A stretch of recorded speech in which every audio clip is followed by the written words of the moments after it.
Matt. And I'm Guy. And this is your home for everything Alberta Independence, broadcasting live 6 days a week, Monday through Saturday. Sorry about that. Our little French bulldog was jumping all over Nat right before she switched on to the live show there. And I accidentally pressed it and you were saying, girl, get over here. I know. Her name is Girl. Our French bulldog's name is Girl because my name is Guy. Yeah, I came up with that brilliant idea. Okay, let's introduce everything if we can. Hello, and thank you all for being here. Thank you for joining us today. Please do subscribe because it is what helps us out the most, especially now when we're trying to get interviews with a bunch of different people. So thank you so much to everybody that has subscribed. If you're new here, this is like a live show. We mostly go through news regarding Alberta independence or relating to Alberta, and then worldwide and within Canada, but everything that has to do with Alberta independence. So we have sections. After each section, we read all your comments. So do let us know what you're thinking. And we do prioritize super chats. So we pause the whole show for those. You're a little off today there. Well, because the dog was scratching me. Yeah, and I'll give another thank you to Marty up north. We just published that interview. Absolutely fantastic. He was very generous with his time. Yes. We asked for half an hour. I think we ended up going an hour and a half. We got another interview of At Home with the Homes coming out on Thursday. Yes. And then we got a couple more scheduled for this week, hopefully. And yeah, everything's going really good. Everybody's been really good at getting back to us and really just nice in general. Yes, and here it is. Marty, also thank you so much for reposting it because it really does help out. A lot of you haven't seen it, go see it. It's very interesting on canvassing and on Alberta's future and everything else in between.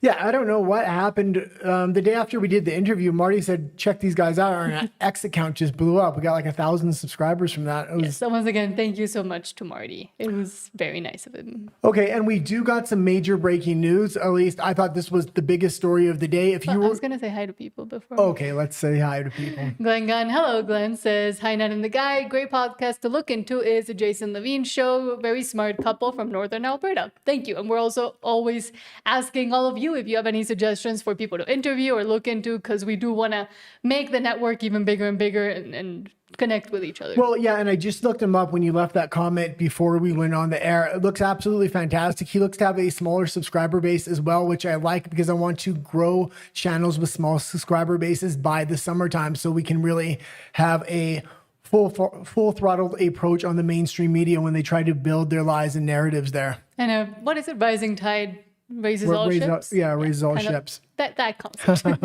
Troglodyte says, hola, hola. And Glenn Gunn says, good day, which is Canadian for hola. Good day. Wild Rose says, how's it hanging? I always find that a weird way to say hi. That's great. I love it. It's funny. Troglodyte says, hola, eh? Patch Life, thank you so much, says, I love this show. Hello from GP. Hello. And Wild Rose says, auf Wiedersehen, as the French say, LOL. Funny if you know history. Promors 007 says, hola, Nat y Guy, coming to you from Victoria, BC. Good luck to you for the next couple of weeks, playing you loud for all these island leftist wokies to hear. Some of them might recognize us. Right, yeah, absolutely. And I do really appreciate everybody that's watching from Alberta because that is our core group, but we are trying to reach out to everybody in all the other provinces on a national level, especially now that Mark Carney is securing a majority government. I also am trying to reach out to U.S. content creators to just spread awareness of what's going on in Alberta. The federal government has been very quiet on this issue, and I don't think there's much awareness of it outside of Canada right now. Even national conservative content creators have been extremely quiet about this. Troglodyte says, I feel your pain. I'm an island boy surrounded by lefty idiots. And that was essentially us, again, when we were in Vancouver, feeling the exact same way, but deciding to become independent all by ourselves from Canada. Well, and I will also say later on in the show, when we get to Alberta and the world, we're going to give updates on what's going on with the Irish truckers protest and the Irish protest in general. It's been a big focus of us for the last week. This protest has been going on for 7 days now. I'm really heartened to see that they're standing up. The Irish federal government came in and started taking trucks, taking farmers' vehicles, and it looked like there was a chance it was going to die down. And then the next day, everybody really came out. All the citizens came out of their house to really support. So I'm glad to see they're still going strong. Yes, it looks like Wild Rose Republic found the translation app because there's a bunch of different ones in different languages that I can't read because I don't know how to say it. Edward, hello, says hi. And Sean, hello, Sean, says nice shirt, Guy. Oh, thank you. Yeah, I thought I'd start being a little bit more casual. Maybe on our interviews, I'll wear a tie or something. And Wild Rose says graduation tux shirt. Canadian tuxedo. Well, that would be if you were wearing jeans. Yeah. Jeans on jeans. Jeans and jeans. But let's go to you said breaking news, right? Because there's insane things coming out of Canada already. Yeah, let's hit the breaking news there. Extra, extra, read all about it. Extra, extra, read all about it.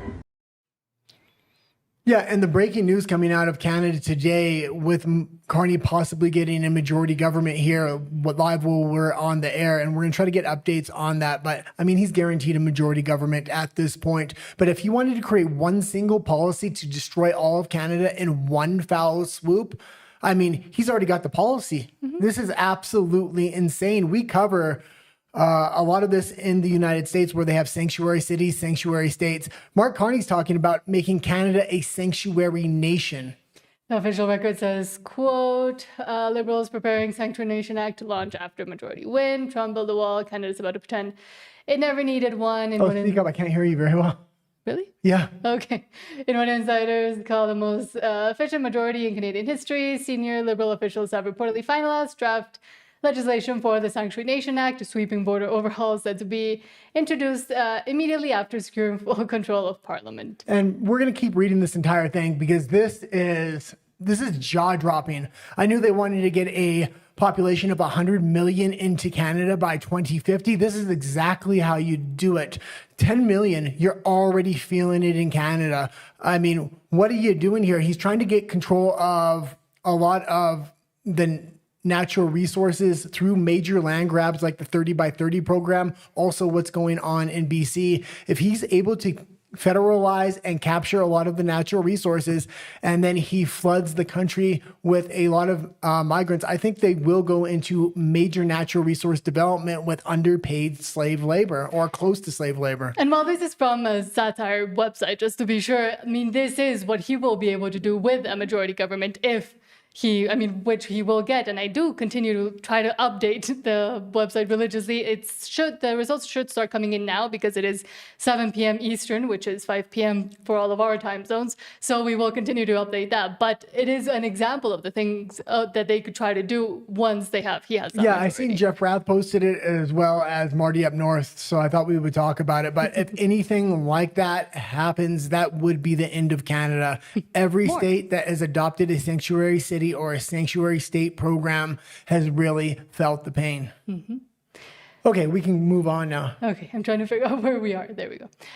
I'll read few more comments and then go into... Stay Free Alberta. Yes, Alberta Stay Free, which has updates about how the petition is going and anything related to that. Troglodyte says, Plaid A. Glenn Gunn says, I have the same shirt on with a different color. You have it like in 5 different versions as well. I got a bunch of different versions. But I got this one at a secondhand store. I got most of my plaid shirts at a secondhand store in Canada, actually. They just don't have good plaid shirts down here in Mexico. No. Troglodyte says, I spent summers as a kid in Calgary. My grandparents lived there. It was awesome. And probably, still better than Victoria or Vancouver or being in BC. Well, not the rest of BC, but those two specifically. It was probably a lot better when you were going there quite a few years ago. It's starting to turn to an NDP stronghold. And if Alberta gets its independence, it really needs to focus on that city and bring it back into alignment, I would say. Mm-hmm. Wild Rose says it's so over for Canada. And I think the more and more, especially conservatives that do realize that at least for the next 3 years, but probably even longer than that, once this majority is secured, and then if it goes to a supermajority, even worse, there's not much that can be done. This isn't just 3 years. Let's be honest here. Mark Carney was well on the way to destroying Canada, and before him, it was Trudeau. I figure you have 1 or 2 years left, but now with a majority government, he's going to be able to drive it off a cliff within the next 12 months. We see him moving away from Trump, moving away from the North America Free Trade Agreement, even going so far as saying we need to align with China now. I mean, this is not what he ran on. This is not what he promised. But now with a supermajority with so many floor crossers and 8 more rumored to come over, which would be crazy. Yeah, Goes to Chance says, look for the wee sprite to prorogue Parliament in the next couple of weeks. And that's always the move. Then I believe it will be probably the next move as well. Yeah, and I typically, and it's been a big project of mine to keep saying if you're in national Canada outside of Alberta, now is the time to move to Alberta and vote for independence if you're planning to move to the United States. 260,000 people left Canada last year for the US, 41,000 of those within British Columbia. Even if you're not going to move to Alberta at this point for independence, you need to seriously consider leaving Canada and how you're going to do that. When we did it, it took us 4 years of savings. I had to have 4 jobs. I worked 24 hours every Friday with 2 separate jobs. I mean, it was hard to get out of the country. Now that we're out, I can see clearly what a trap Canada had become. And now especially even further of a trap and way more of a trap because they proposed at the Liberal Convention to charge $500,000 to any, particularly apparently young person that wants to leave Canada. So essentially, literally trapping people inside the country.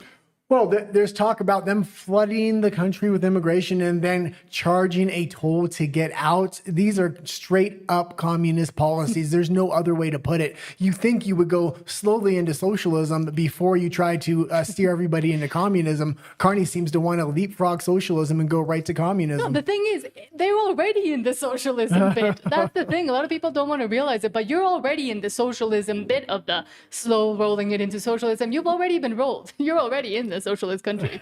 You just don't want to realize it. But look at how things function and then figure out in other countries how it started and how it's going and how it went with socialism once it got pushed further and further in. Well, Alberta's very lucky right now because I think they surprised the federal government with the first to move to separate. They also have control of all their natural resources. They've taken away all the barriers through different negotiations over the last 100 years.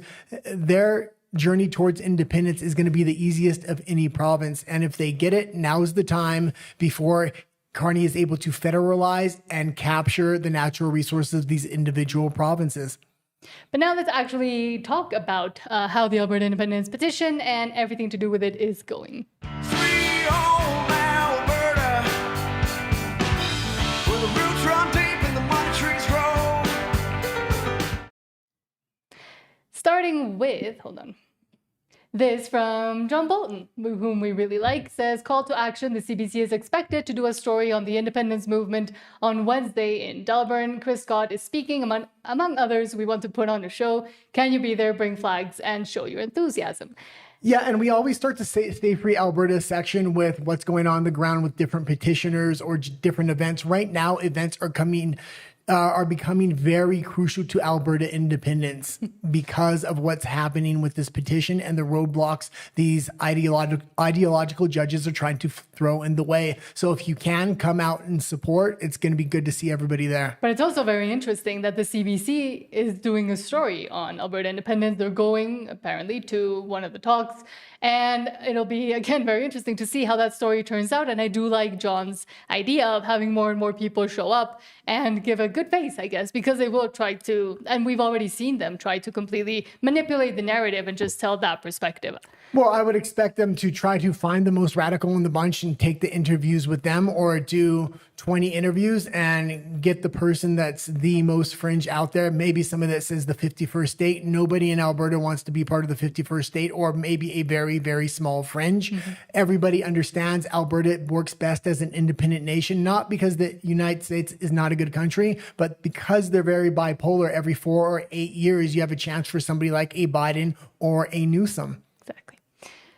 And also, Western Standard just coming up with it. One more thing I might say there, though. I wouldn't be surprised if the CBC goes out there and plants some people in the crowd to ask certain questions or to interview people they already have prearranged. Because again, we've already seen these tactics, same tactics they used during the Freedom Convoy, for example.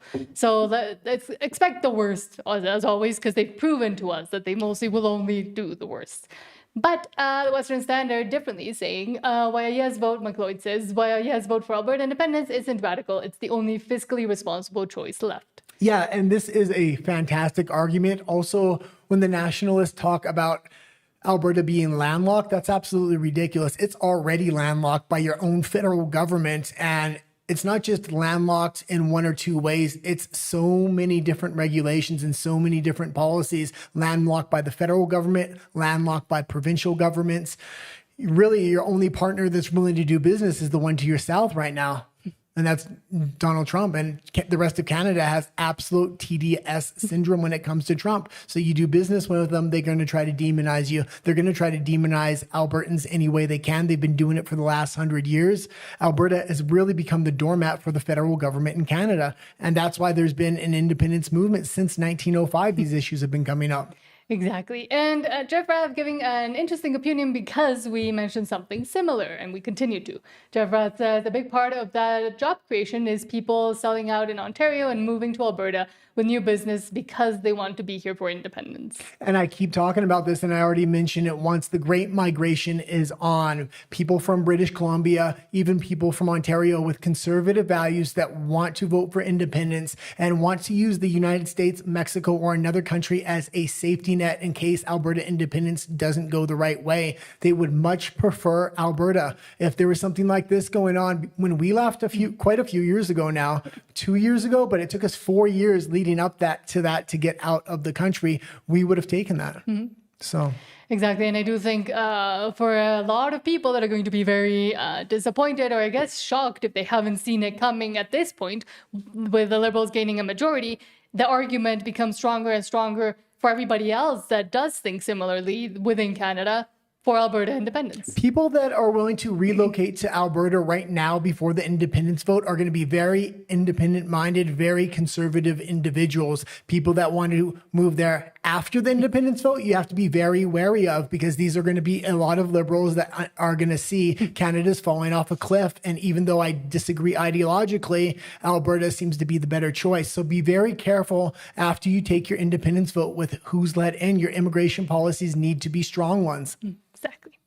And John Bolton also says the end of Canada as we know it collapsed by years. And do you want me to play the video? I'm guessing. Yeah, Okay. Actually, I meant to tell you to grab the video. This was a fantastic video by John Bolton, and it was fairly short. It was about 4.5 minutes. I usually don't play full content, but he made it short enough. And I'm telling everybody, if you don't know who John Bolton is, I think everybody inside Alberta Independence knows. Go subscribe to him. He is a great voice. He gives daily updates on what's going on with Alberta independence. And also literally has a great voice because I guess he used to work in radio. So. Yeah. Hi, it's John, and welcome to the channel. It is Monday, April the 13th, 4:45 a.m. I hope you're having a great Monday morning, and I hope you had a good weekend as well. I am this close to 50,000 subscribers, and it goes up every day. If you would please click on subscribe right. And let's get him to 50,000 if we can. Go to John Bolton, hit the subscribe button, but let's see what he had to say, because this was fantastic, and it was nice and short. Now, I would really appreciate it. Thank you. So I've been thinking about this video for a number of days. I knew this day was coming. I went to bed thinking about how I would frame this video or title it The Last Day of Canada or Canada's Last Day, something like that. I'm not quite sure what the title of the video or the thumbnail will look like. But when you wake up on Tuesday, April the 14th, the country is going to look a lot different. As you know, the Liberals are this far away from a majority. They're going to win probably 2 out of 3 by-elections tonight. They will have a majority government tomorrow. So that means the Liberals are going to be able to do anything they want to you, and they won't have any opposition at all. And also, when they get the majority, and it becomes clear tomorrow they have a majority, more people will be driven over to the independence movement in Alberta. And because of the Liberals, your country will be falling apart and will be gone as you know it by the end of the year, which, by the way, is fine by me. And pause it. We're going to continue this, but Mark Carney's main opposition right now, because he's not just representing Canada, I think he is the front man for the globalists. He's so worried about Donald Trump, he's not going to be able to slow down on his policies. And this is going to push a ton of normal conservatives over to Alberta independence, which is absolutely fantastic. I hope national conservative content creators really start talking about Alberta independence now that Mark Carney has the majority government. What I'm going to do right now, I'm going to try to do it quickly, is I'm going to tell you about the things the Liberals have done to you over the last 10 to 11 years and the things that are going to be done to you and not for you. Now, I hope you appreciate the time that went into putting this video together. AI is very helpful, but getting all the graphics for this took some time. So if you could, please give this a thumbs up right now. It's going to be a nightmare to put this together in editing. So let's not waste any more time. Let's get to the list. High taxes, high industrial carbon taxes, net zero. No pipelines, by extension, anti-oil, anti-gas, anti-prosperity. Tanker bans, pipeline bans, high regulation, limited housing, the housing affordability crisis.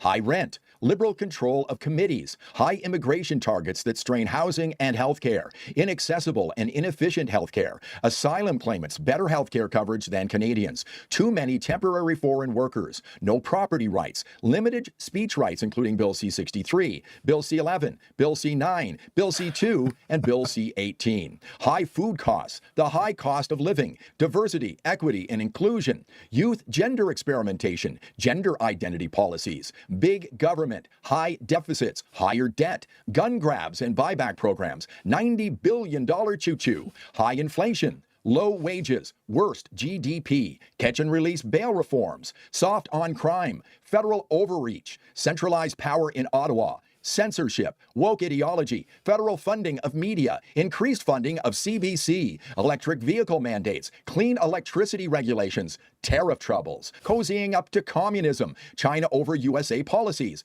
residential school graves, Band-Aid solutions, increasing food lines, globalism, digital ID, public sector growth, liberal scandals, and lots of talk with no results. Thanks for watching this video, folks. And that was absolutely fantastically put by John Bolton. We had a viewer the other day say we should review some of the things Canada has done wrong over the last 10 years in the direction they are going. John Bolton did it perfect. He did it in about 30 seconds. Absolutely fantastic. If you don't know who John Bolton is, just type in John Bolton to YouTube and go subscribe.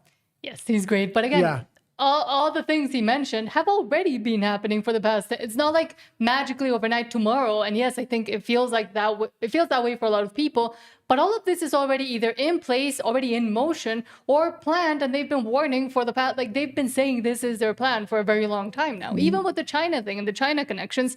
Yes, he went over to China, and that was his first trip as a prime minister. But Canada has been cozying up to China for the longest time and trying to move away from the U.S. also for the longest time. So I don't think it should surprise anybody that tomorrow Canada will be completely different. Canada has been completely different for about 10 years.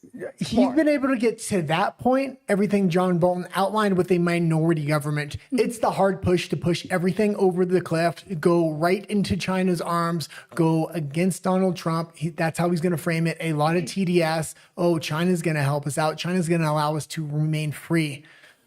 Freedom under communism isn't free. Exactly. Moving on also to Eva Chipyuk saying, reminder, quote, the only the democratic will of Albertans guides any path toward Alberta independence, not fear-based narratives, not the preferences of other provinces, not attempts to shape the outcome by Ottawa-funded media or by angry tweets from elected officials in other provinces or from former, even disgraced officials. Just the people of Alberta making their decision through a democratic process. That is the beauty of this process and why those desperate to retain control and power are so afraid of it. Yeah, and Evie has been absolutely fantastic with giving all the updates on what's going on in court on a daily basis, a point-by-point basis. So I just wanted to continue to keep updated with her and the messaging she's putting out because she's becoming a crucial figure within Alberta independence. Yes, but also, and I think this is what I was just trying to say, but summarized better by Rise of Alberta, the we gotta fix Canada bros never understand one simple question. Fix it for what?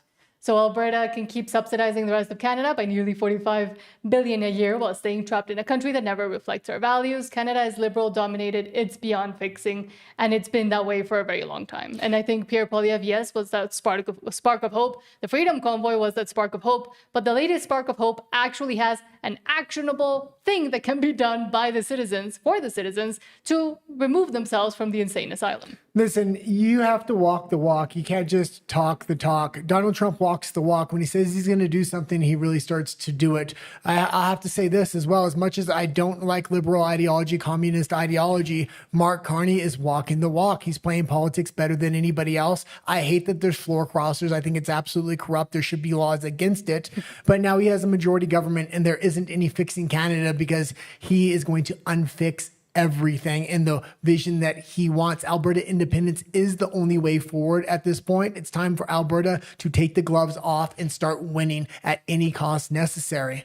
But also for those that say, oh, well, but I still want to I still want to support the Conservatives. I think Pierre would do great. We just have to get him past XYZ threshold. We can wait 3 years and then really... Even, and I continue to say, and I always say it the same way, even with a majority government from the Conservatives, even if Pierre Poilievre gets in, the destruction that has been done to that country, from policies to laws to everything in between, to the people themselves and the lemmings that continue to follow the insane orders from up on high, that will take generations to fix. That will not be, oh, Pierre Poilievre is in, the Conservatives got in, now everything has completely changed from day to night. No, it's going to take a very long time to reverse everything that's been done. And again, generations. It's not 10, going to 20, take 30 years. It's not going to take generations because it's not going to happen at this point. Exactly. Pierre Poilievre was a nice thought, whether you think he was controlled opposition or not. Now that we're at the point of a Mark Carney majority government, he's worked this controlled opposition because he's given a lot of hope to a lot of Conservatives, either not to leave Canada or not to support Alberta independence. Going forward, it's time to get behind the one train in town that's leaving Canada and can save a lot of Canadians from what's happening in Liberal Canada. Mm-hmm. Okay, now we'll go to read your comments and then go to Alberta Politics. Alberta Politics. At the end of each section, we read everybody's comments. So. And then go to the next section. So leave them now if you want me to read them. I'll try to read quick. Sean says, I was watching some Ottawa teacher talk about it being impossible for Alberta to separate while I remembered how much poorer regions separate, like South Sudan, East Timor, and more. It happens all the time, and it's not hard. And there's a guy that we used to work with named Billboard Chris. I really like him. And we used to volunteer with him. And I like the work that he's doing. That being said, his statements coming out about Alberta independence are misinformed. We're going to go over those in a little bit. It seems like his maximum amount of research was grok.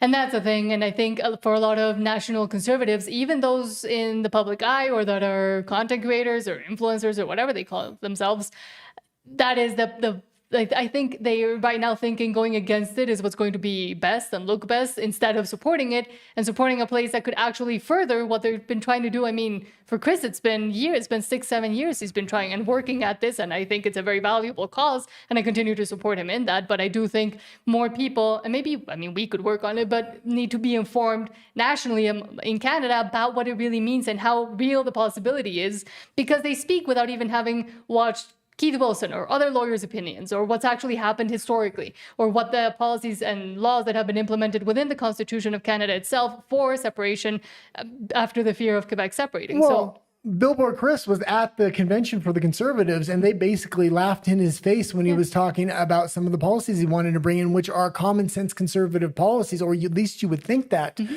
The fact that he's not behind Alberta independence in a very, very strong way is shocking to me. Maybe we can get him to come over because he would be a good asset to have with inside the movement. I'm glad we do have strong decentralized leadership like Keith Wilson, like Tamara, like a lot of other people. Yeah, I love to interview him. And again, the show's always open to anybody that wants to come speak with us. James says, so much damage can be done in 3 years. 3 years, but again, so much damage has been done in the past, I would say 15 years. Well, and I don't even think people realize, because so many bills, they've already done a lot of the research and invested a lot of the money in the research to write the papers, to then write the legislation that have then been shelved, waiting for this moment for a majority government. Mm-hmm. And it does not look good right now. And as much as I do support Trump and I like Trump, it does not look good for him in the midterms. And that's going to be Mark Carney's chance to really pounce and act. Mm-hmm. Sean says, and I was alive when the Soviet Union separated, creating 16 separate countries in a day. Yeah, we're going to get a little bit into Hungary later, and it's a travesty what happened with the elections, and Viktor Orban did lose the elections over the weekend. Sean says, guys, is that an Oregon Starbucks mug? No, it's actually quite literally the opposite. It's from here. Mexico. Oh, yeah. We have a bunch of them because I collect them because I'm weird. I like Starbucks, but don't love it. Mexico. We have one from every place you travel, though. Well, not every. I started a few years ago, but I haven't really gone much places except for Vancouver and here. And this is my favorite mug, but it used to be have a top to it, and she lost it. I broke it. Yeah. Edward says, press the thumbs up. I gave you that cup. Okay, continue. Thank you so much, Edward. That really helps out. James says, cherry picking interviews to make us look bad. Yeah. Yeah, that's when exactly the CBC goes and does its little report on Alberta independence. And not just cherry picking interviews. I would not be surprised if they have at least one plant in the crowd that they're going to prep for an interview to make Alberta independence look bad. So it's very important when they do interview these people. Hopefully other people in the independence movement actually know who these people are and they're authentic interviews. If an authentic interview kind of goes off the rail, okay, that's on us. But if they plant somebody there that's not even from Alberta or not somebody that's recognized by anybody there, it's going to be very strange. Glengan says, for sure that will happen, guy. They found the Yahtzee flag during the convoy one. Yeah. Yeah. Exactly. And that, different things are happening just like that Nazi flag within the US, within Ireland. You see all these movements. Similar tactics to the truckers' protest is happening all around the world. A peaceful, fun-loving environment, and the government knows freedom-loving, and the government knows that. So they're making plans, and they had made game plans to kind of derail things and make it look like they're much more radical than they actually are. Exactly. Sean also says Switzerland is landlocked and they're doing pretty good. There's a ton of countries that are landlocked that are doing okay, but Alberta specifically has so much leverage over British Columbia, over the rest of Canada, and they have great trade relations with the US, especially if they get in now and Trump does recognize them as a nation, which he said they already would. They can lock in long-term natural resource deals with Trump. So Trump knows even after he's out of office, whether it's a Newsom or somebody else, Alberta is going to be set up perfectly for long-term success. Yes. And Justin GP, hello, says, hello, my two favorite content creators. Thank you so much. I'm honored. But also hope everything went well, because remember, Jess told us he was out somewhere in the wilderness on Saturday trying to get signatures. So glad to see you're here and a wolf didn't get you. Yeah, and I've seen the cold came back to Alberta just a little bit. So everybody is really with you on the side of the road getting those signatures. Now is the time. Yes. I was hoping it was going to warm up a bit, but... And also, if you still haven't signed, we do have the stayfreealberta.com website down below. It's always linked in all of our videos where you can find locations or even ask somebody to go to your house so you can sign the petition if you are unable to do so yourself. Yeah, and thank you to everybody that has been tuning in to our 6-day-a-week coverage. It's live every day from 5 to 7 p.m. But when we started first doing 6 days a week, I said this is just extremely important. We don't do any memberships. This information needs to get out there, but it seems like there was a hunger for it because the audience, especially over the weekend, was really good. And thank you so much as well. Troglodyte says, Swiss military took their rifles home after service. My son-in-law is Swiss. He had an automatic. And again, that's a great policy and idea for a new and independent Alberta. Yeah, there's a few European countries that want every civilian armed. They have to do a certain amount of military service, and then every year they get a day off of work mandatorily so they can recertify on their rifles. Cool. Not a lot of them, but there's a few. Sean says, an unfortunate name for John Bolton. Hopefully he doesn't wear bow ties like the other John Bolton. And you had that same mistake. I made that same mistake when we first started covering Alberta independence, because I knew the other John Bolton because we used to cover heavy geopolitics, especially U.S. politics. And then I was trying to find John Bolton, the Albertan John Bolton, and he was hard to find because the other one kept popping up. But it's John R. Bolton on X. So if you put the R, you'll find him. And Sean says, troglodyte, they're required to have guns to protect the country. Unlike us. Unlike us. Only the Chinese CCP security outfits that are guarding Canada's natural resource sector are allowed to have weapons and illegal weapons. And then Sean also says, Alberta should adopt some of Switzerland's policies requiring ready militia to defend it from Canada. Similar to the U.S. I don't even know if I don't know how much of an authoritarian army I want under Mark Carney, especially when he's attempting to recruit from the Chinese military and from the Indian military. We covered that. He's going to fast track people into citizenship if they have military experience in other countries. That's how you get a Canadian military filled with spies. Glengan says Wonder Woman Ava, and then Sean says about Ava Jipiak. She has a lot of letters next to her name. I am a BSc, JD, LLM, but you don't see all of them next to my name. Yeah, she's great. Sometimes it helps. Yeah. It helps if you're trying to interview or you're trying to show who you are. If you have all those letters behind your name, it's easier for people to trust you, I guess. Okay, let's go back into Alberta politics. Yes. I'm losing my voice. He doesn't discuss federal politics. He only concerns himself with Alberta's independence. Starting with, oh, hold on. I was checking but there's no news yet about the by-elections. We already know what's going to happen. But let's go directly to Alberta. But I will say at the Liberal convention, and we're going to have some clips of that later, man, he knows he's got a majority. He's talking like he's got a majority. He's completely disregarding all conservatives within the nation at this point, just by his tone and the way he's speaking at that convention. I can only imagine his acceptance speech tonight.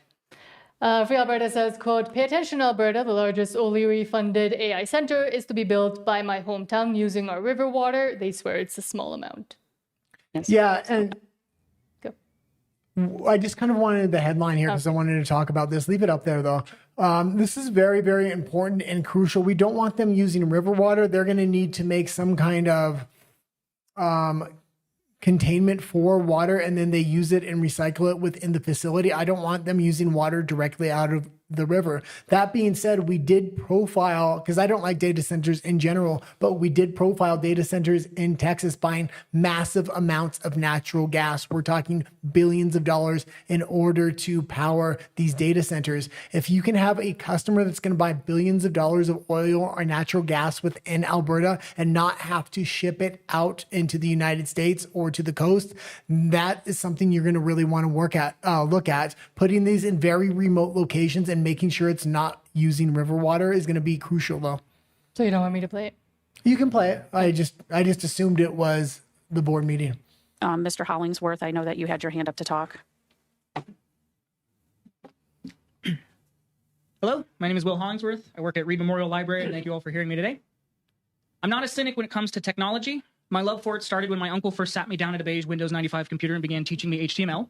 I will never forget the first thing I Googled. It was an image search for pigs flying. I wanted to see if the internet could make the impossible real. This love of the digital shaped my career as I went on to become a programmer and a professional content creator. For the last decade and a half, I have been in service of learning burgeoning technology.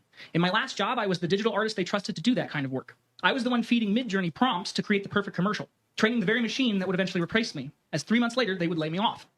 I didn't just watch it happen. I was holding the tools when the tools were turned on me.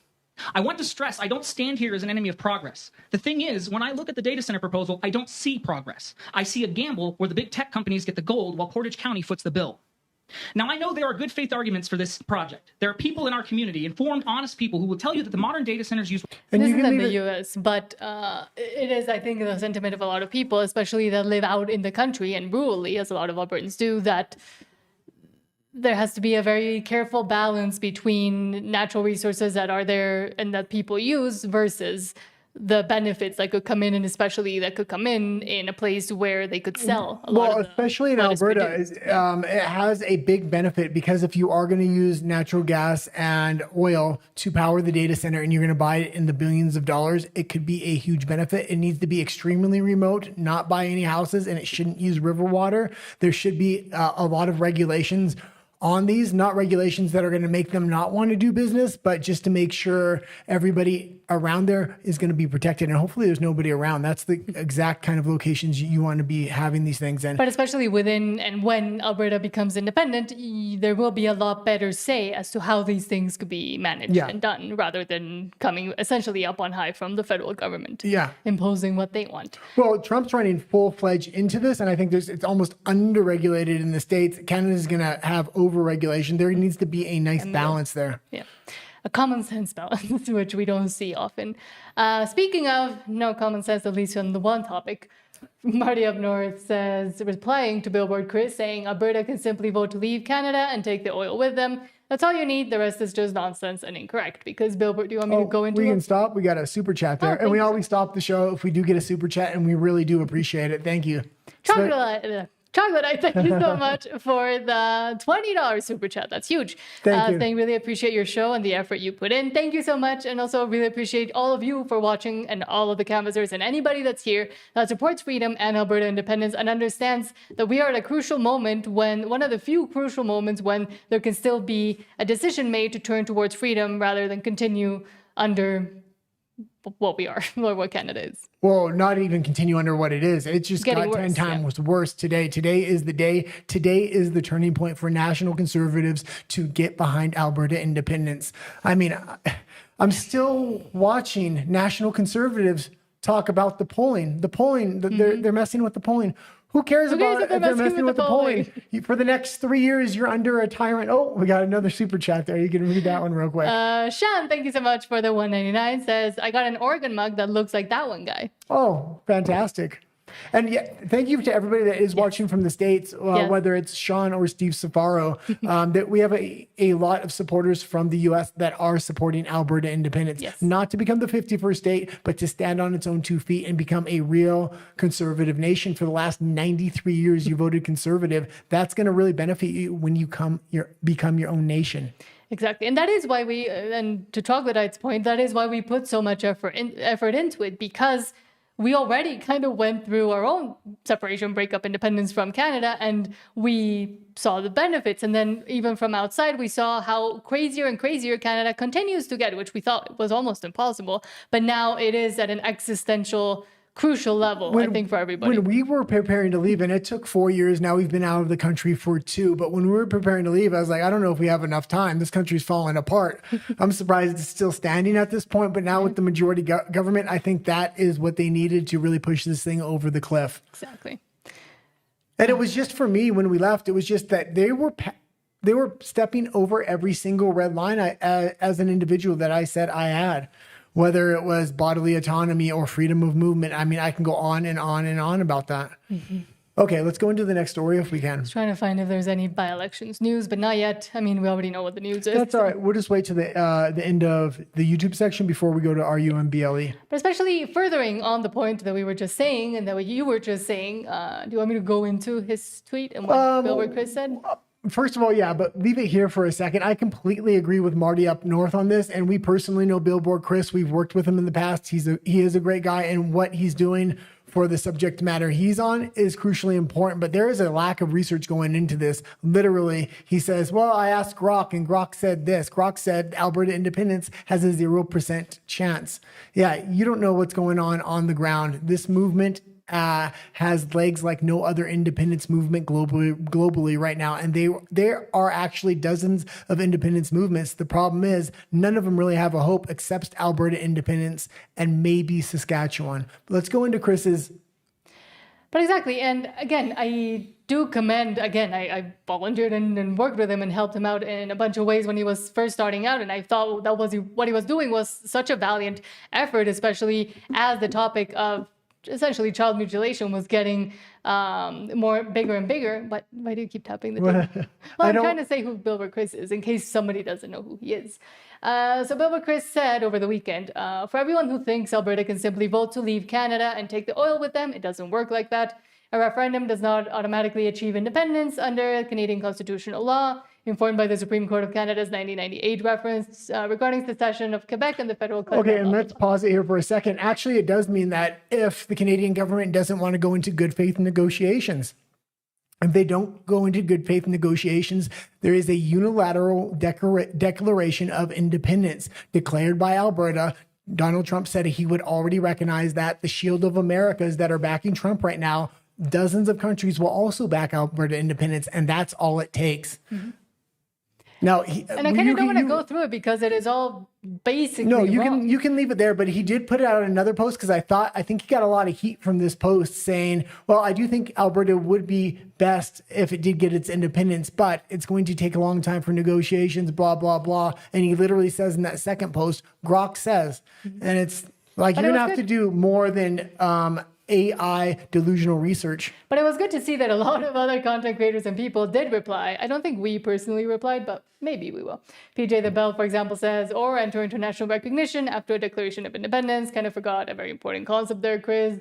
Derek Smith also saying, you're wrong, Chris. A unilateral decision of independence backed by recognition of other countries puts the ball firmly in Alberta's court. We cannot be forced. And then Noonie, which we also profiled a lot, and she's fantastic, by the way.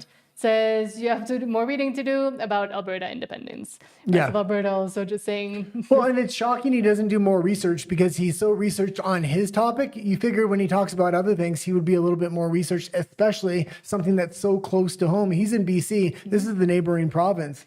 And especially with Billboard Chris being in BC and seeing what's happening to private property rights, again, I would think anybody in BC that is slightly conservative-minded or at least appreciates the concept of private property and the freedom that it brings and the liberties and freedoms that should be guarded against the removal of private property would be almost fully on board with Alberta independence or even moving to Alberta because of the existential crisis that already has been brewing within British Columbia itself. Well, but we should really listen to what he says, because these are going to be the talking points of national conservatives. And it just doesn't fly, because if they don't go into good faith negotiations, like I said, they can just declare independence at that point. And that's the thing. Like, I really do still like Billboard Chris, but he could talk to Keith Wilson. He could look further into it. He could see it as an opportunity to further his own cause within a new country that will want to help and will need help enacting the sorts of laws to protect children against what Canada has been doing. Well, he has a very high profile. He has over 500,000 subscribers on X, so he could get access to anybody within Alberta that he kind of needed if he wanted to talk to him about this, because we would love to have him on the side of Alberta independence. He also was recently in Alberta for the Conservative Conference and for a few other things. So and within the Conservative Conference, they didn't really pay him no mind. They continue not listening to him. He's been trying to reach out to Pierre Poilievre and really speak about the issues with the whole Conservative side for the longest time, and they've continuously ignored him. Yeah. And they keep voting the insane laws that don't protect children in. Well, Chris, you had a bad take, but we still hope your mind's open and you do a little bit of research and come over to Alberta independence. Yes. Okay, let's move on here.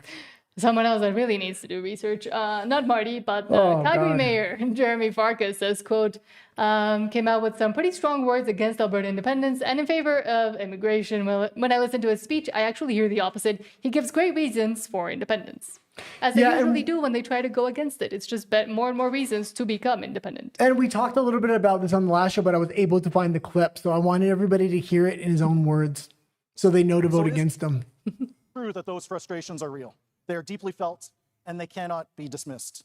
But, and most importantly, it is true that some are exploiting that frustration to argue that Alberta and Calgary would be better off alone. Because to choose independence would be to walk away from partnerships that help create opportunity and investments and jobs here in Alberta, just as Alberta's energy sector helps create opportunity, investment, and jobs across this country. And we've seen this before. We can look to Quebec and understand the long-term economic consequences that come with that sustained uncertainty. And pause it. Capital flight.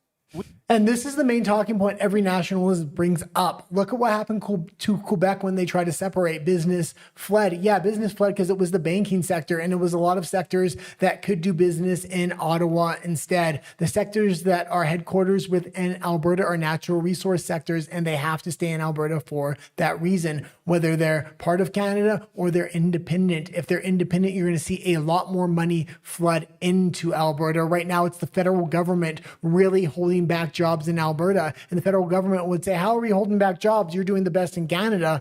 Yeah, you could be doing 10 times better if you didn't have your policies. And a lot of your other provinces wouldn't need remittance payments if they were on their own and developing their own natural resource sectors.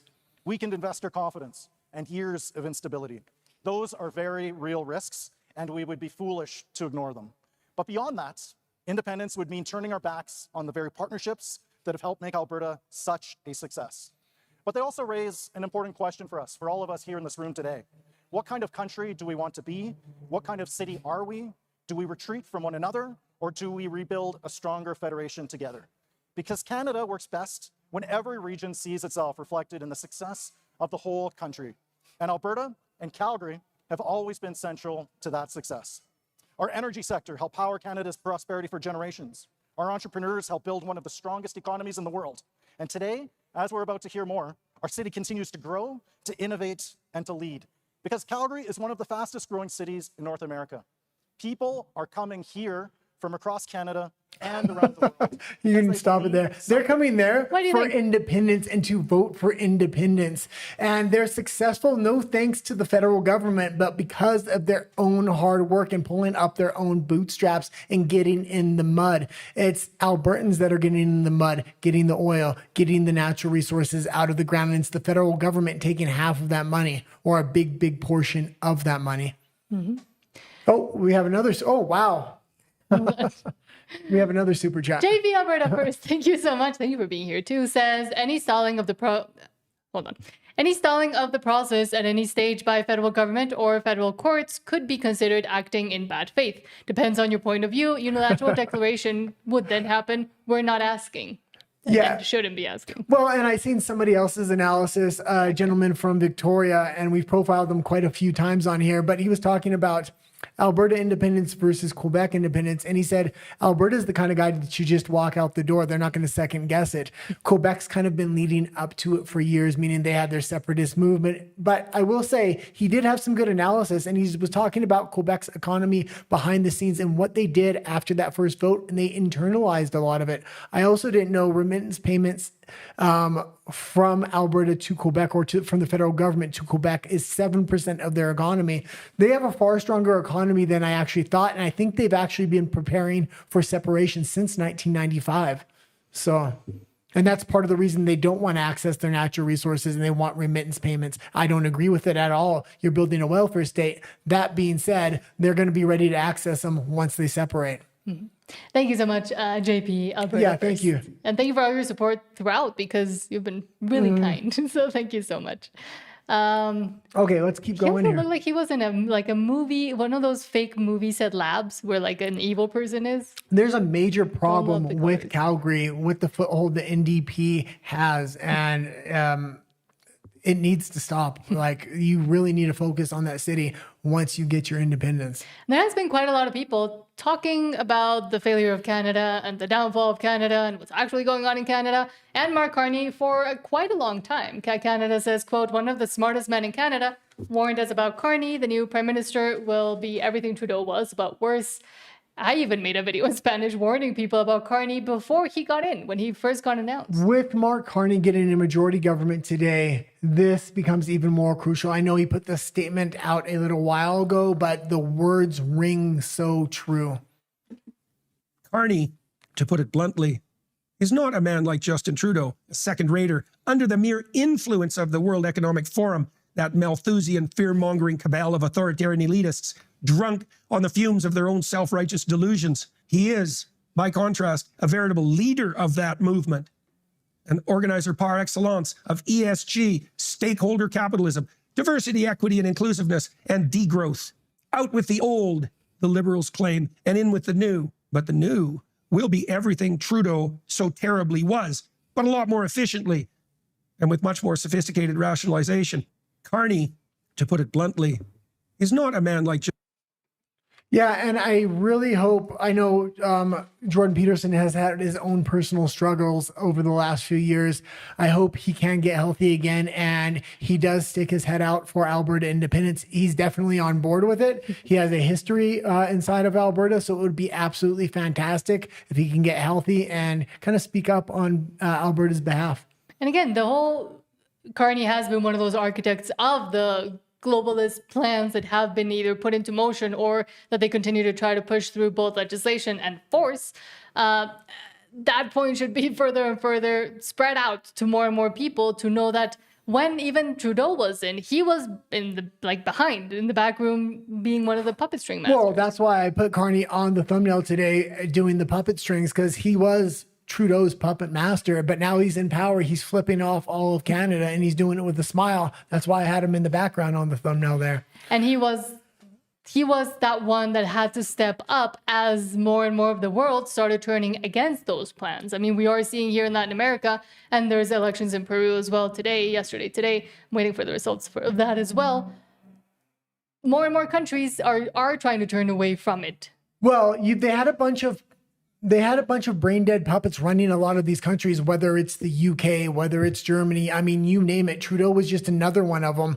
But they seen the global order really crumbling and starting to fall apart. And they had to call in somebody that was really one of the architects of globalism. And that was Mark Carney, through the banking system, through the UK, through a lot of other countries within Europe as well. He's not one of these puppets. He is one of the puppet masters. He is the one leading the global world order now. And it's obvious he's trying to put it back together.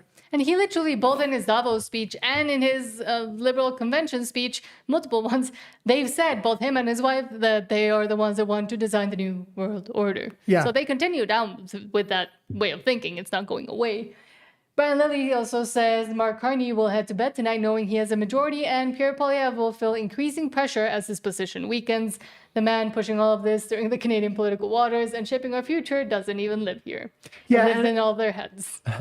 And I talked a lot about this. Poilievre is going to become more and more irrelevant with Carney not only having a majority government, but with up to 8 floor crossers, which is rumored, even if he only gets 3 or 4 of those, there's going to be a real panic within the Conservative Party and over Pierre Poilievre's leadership as well. I thought he's done as good a job as you can do as a national conservative. My way of thinking is Alberta independence is the only way to make a real change, to hit the real reset button. But Mark Carney, yeah. Go ahead. We're going to go to comments now, but I was trying to arrange them. So okay. I thought you were going to keep talking. I Sorry. was. I lost my train of thought there for a second. And then you turned to me. But I do think I'll bring up JP Alberta First's super chat up again, because I do think he has a very good point, saying any stalling of the process at any stage of the federal government or by federal courts could be considered acting in bad faith already. Depends on your point of view. Unilateral declaration would then happen, and we're not asking. And I think that is a good and pretty interesting point, because I mean, we could already see that we could already say maybe that they are trying to interfere through the First Nations injunction, but I'm sure there'll be many more examples as the referendum gets closer and closer. Yeah, and I got my train of thought back there. Okay. Mid-sentence, I lost myself. That's why I looked at you. But where I was going with that is, as Pierre Poilievre becomes more and more irrelevant, especially over the next 3 years, as Carney starts to destroy Canada, they're going to tap Pierre Poilievre on the shoulder, because they have nobody right now to go against Alberta independence. If Carney does it, more people are going to be driven to the voting booth for independence. If Nenshi does it, or the NDP in Alberta does it, more people driven towards independence. Even Jason Kenney, which is the best they have right now, is going to drive more people towards independence. Pierre Poilievre is the one guy that has a lot of national content creators kind of on his side. And if he can unify them against Alberta independence, that's the best Mark Carney's going to have. So he's going to say, you need to put Canada first. And we've already seen Poilievre using that type of language during his little US tour that he should have done during the campaign season, not now. Yeah. Pretty much pointless at this point. And I'm going to start reading all your comments now, and then we'll go into Alberta personalities, highlighting some content creators and other people that are journalists, etc. Okay. Glenn Gunn says Pierre is a goner now. Exactly. Well, he's not a goner. He's actually, he will be very useful in a he'll be few months. Extremely relevant to Mark Carney to go after Alberta independence, and they're going to pitch it to him as he needs to not only put Canada first, but there's a lot of separatist parties within British Columbia and the separatist movement within Alberta and Saskatchewan. And if he wants the Conservative Party to survive, he's going to need to stomp them out. That's how they're going to pitch it to him. Now, I don't think that's right, but I also think it's the end of Poilievre's career if he does do it. But if he doesn't, it's already also over. the end of his career. So, Ghost of a Chance says the gloating in the House of Commons tomorrow from the wee sprite will be nauseating. It already is He already is nauseating. He's very emboldened right now at the Liberal convention. It's a whole nother level. He's not going to be asking for anything. He's going to push policy after policy after policy that's already written up on the shelf that he couldn't get through before. Troglodyte says Pierre is toast, Stornoway squatter, strongly worded speeches, loses politely. Exactly how Trump described him. Well, yeah, that's exactly what Trump said is, you're going to lose and you're going to lose politely. And that's exactly what he did. And a lot of people might not like Donald Trump, but at least he goes out there and wins and takes off the gloves. And that's what I'm telling Alberta independents to do, is take off the gloves. You cannot be polite. Otherwise, you're going to just be Pierre Poilievre. You're going to lose, and you're going to lose politely. And then you're going to be drawn back into Canada with even more restrictions, taking your natural resources while Carney federalizes Canada. I'm wondering, how did this happen? Why did this happen? As many other conservatives and Canadians in general are doing now. I'm just going to say user. User says, been watching the debates, but nothing is happening. Rant, to say the least. One day of watching and 12 months of nothing, of doing nothing, or if nothing. This is a Gong Show remake of Mass Proportions. And we have spoken about some of the debates on both sides. And yes, they are both Gong Shows. I'm trying really hard not to sneeze. I'm sorry. Somebody says 170 tankers are sailing to Venezuela from Hormuz. There are 150 waiting in the closed strait. I almost never swear, but they effing told them so, and yet here we are now. I'm sure you have opinions about this as well. Well, yeah, we have been watching the debates. I talked a lot about the debates, the debates. the BC debates. They all had little paddles. They asked them questions. They all gave the same yes, yes, yes. It's great. All the conservatives agree on how to fix Canada. And I agree, most of those policies would fix Canada, but it's like you're standing there with a paddle saying, this is how we fix Canada. And there's no way to do it now. There's no more mechanism. Carney has taken away every single political and legal mechanism you had except for Alberta independence. And that's why now is the time for a swell of support to come from across Canada and drive into Alberta independence and push this thing forward. And so I'll read the other one as well, because I'm sure you want to comment. Somebody says 170 tankers are sailing to Venezuela from Hormuz. There are 150 waiting in the closed strait. Yeah, we're going to go over this in the world section, actually. And it really looks like this may have been the plan. The United States is the big oil distributor in the world now, and they pick the winners and the losers. And if you want to do business, you're probably going to have to sign a tariff deal, or you're going to have to follow through with those tariff deals that you promised previously. I'm talking mainly about Europe, who's trying to back out. Olivia Robinson, thank you so much, says, hello, love your show from Edmonton, Alberta. Thank you. Remote viewer says, data centers will destroy our water 7 aquifers. Yeah, there needs to be a way to do, so that they can have a reservoir of water that's separate from the water supply, and then it's reused and recycled through the facility. But again, there's billions of dollars there. Oh, we have whoa. Let me grab it. Where it is. JP Alberta first. Thank you so much. Thank you a lot. You're literally making me blush. Says, even though Pierre is the best. You made me blush. Thank you so much, Pierre Alberta first. JP Alberta first. Sorry for the $50 super chat, saying, even though Pierre is the best Prime Minister, Canada never got this movement. Would have happened regardless, just not as quickly. Guy is correct. Carney majority is perfect timing as we're getting ready to head into the campaigning stage. And that's also I think something more people should realize, especially within Alberta. This is almost the perfect time for them to be getting a majority and to start trying to pass laws, especially if they try to do it secretly or if they close parliament, etc., etc. It's perfect advertisement for the Alberta Independence Campaign, and go and run with it. Take off the gloves. JP's so right there, and he put it much better than I did, because I've constantly said similar things to it. But he says Pierre Poilievre is the best Prime Minister Canada never got. And now his only way to stay relevant is probably going to be to turn against Alberta independence. And he's definitely never going to be Prime Minister at that point. So very likely somebody that's going to take his place could be Danielle Smith in the future, especially if she allows democracy to go forward with the Alberta independence vote, because she reunites the National Conservatives with the Independence Conservatives through democracy. She didn't necessarily have to take a side as long as she lets the vote go forward and allows the people to speak, which that's what the political system is supposed to be. Exactly. To protect and safeguard the politics and the democracy and the will of the people. Glenn Gunn says, thank you so much, Glenn Gunn, for the $5 super chat as well. Oh, thank you. Thank you so much. Says, mark my words, Alberta will rise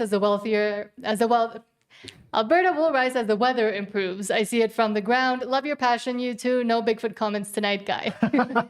Maybe in a bit we can start with a Bigfoot comment. No, I've actually laid off a little bit. I've been too tired because we do the show 6 days a week now, so I'm falling asleep. Before you can listen Before I can listen to my conspiracy theory show. Yeah, I'm falling asleep too quick. Good. He continues to scream in the middle of the night, though. Because you dream that there's aliens coming. Well, I'm dreaming Alberta's not going to get its independence. Oh, yeah. That's a nightmare. That's a nightmare. Talk. Hello. Thank you for being here. It says, howdy again, Nat and Guy. Hello, and thank you for being here. Justin GP says, hello, everyone. Hello.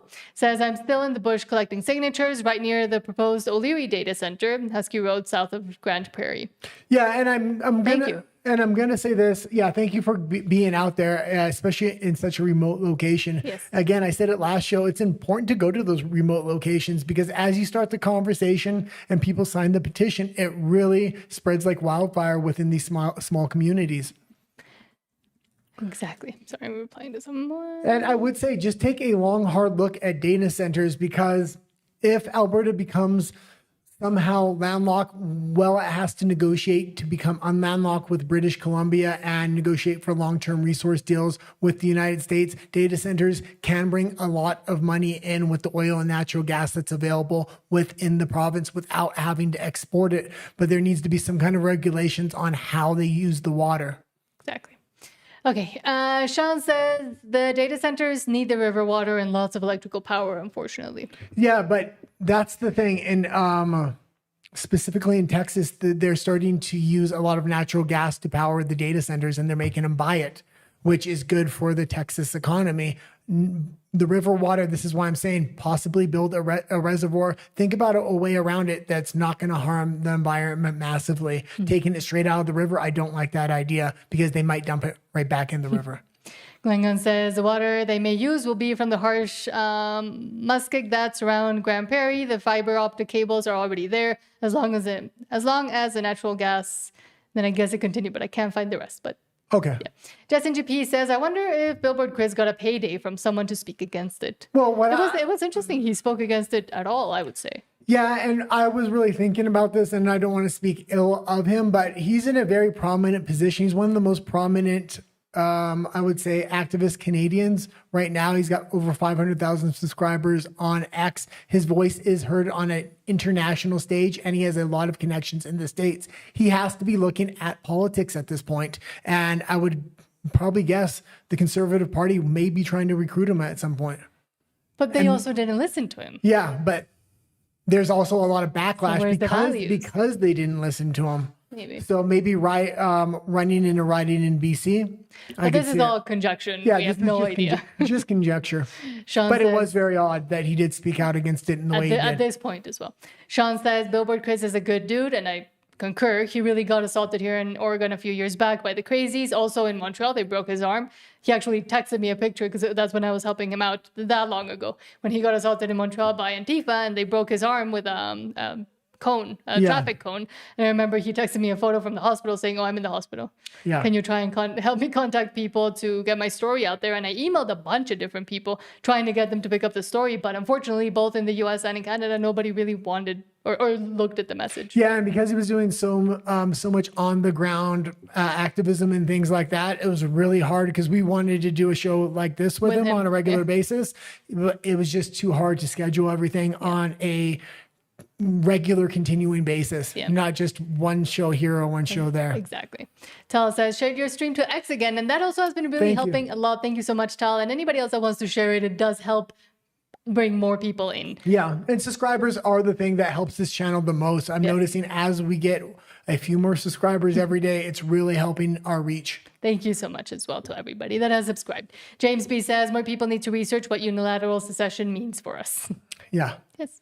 And Troglodyte says, Billboard Chris is right in some issues, not all. And I would say everybody is the same way. And every single content creator, pundit, politician, teacher, professor, whatever, always will get some things wrong and some things right. And that is why I always caution against hinging and putting all your support 100% into what someone says 100% of the time. You should have the critical thinking and discernment to put and to have the humility also to say when you're wrong, but also to see when other people are wrong. But I would also say now is the time for everybody in Alberta independence. If there are any differences, put your differences aside. Even if you have something you want to debate or you have a different view than somebody else, Alberta independence goes first. Without a shadow of a doubt. I did get a comment saying, oh, this person doesn't like each other. I said, I like both of them. They both do great work. They're both helping Alberta independence. And that should be the goal right now. Yeah. Everything else can be done at a later time when Alberta's independent, have the debate shows and debate each other. But right now, talk about Alberta independence and push for that because that's the main existential issue right now. Yeah. Let's move on to, speaking of existential issues, let's move on to, what are we? Oh, Alberta Personalities. But they need to understand that Albertans are done, we're leaving, and there's no more conversation to be had. I know that's upsetting to people. And I did put an international personality in here today just because I'm expecting what happened to her to start happening to people that are on the ground. And hoping it doesn't, but... Yeah. unfortunately, we do know there are a lot of crazy people out there. And she's absolutely fantastic. She used to work for InfoWars and Alex Jones. That's where she got her start. She's now by herself and she's independent. She does a lot of on-the-ground reporting, but she has a studio show as well. So we're talking about Savannah Hernandez. Politics on X says 0 AP stories on some. Essentially, nobody covered what happened to Savannah Hernandez. She got assaulted by crazy people as she was covering. That's why I was trying to avoid that. Sorry for the language there. It's them, not us.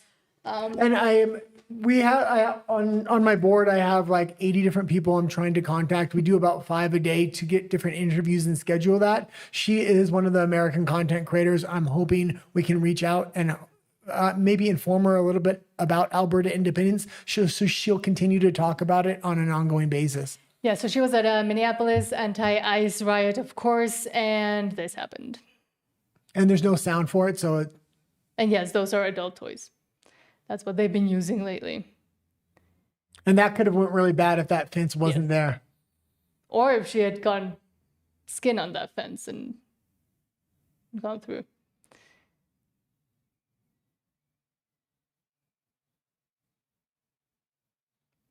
And what's worrying is that it's both men and women that are doing this. Yeah. I mean, that they're doing this at all, of course, but that it's, I mean, they really don't see, but they don't see gender. Okay, you can leave it there. I don't want to put it too long because YouTube will ding us on that. Us, yeah. But I will say my heart goes out to Savannah. She's been doing fantastic work for years now, especially since she's gone independent. She's really, especially as a female, I mean, she goes on the ground, gets in the middle of where a lot of people are scared to get in the middle of. And she usually does have security with her, luckily, but at some point security gets separated. And just in general, putting yourself out there into those dangerous situations, protests, which unfortunately have become those dangerous situations, especially for independent reporters or people that think differently, because that's not allowed, apparently, at least according to the crazies on the left, which Canada is comprised of many and many of these people that think this very same way. And I think that is why it is important to see the tactics as well and what they're willing to do, even to women. And yes, I will say that because that should be something that stops you, especially if you're a man, from doing like that moral value should still be there, but clearly it is no longer there for the insane people. Well, as the federal government starts bringing in counter protesters, it's not going to surprise me for them to use the same tactics on Alberta independence individuals on the ground. So if you are reporting on the ground or doing man on the street interviews or anything like that, it's always best to be in a group of 2 or 3 if you can. Try not to be by yourself because it's really, really hard. We've done it even with 2 of us where I hold the camera and you do the interview.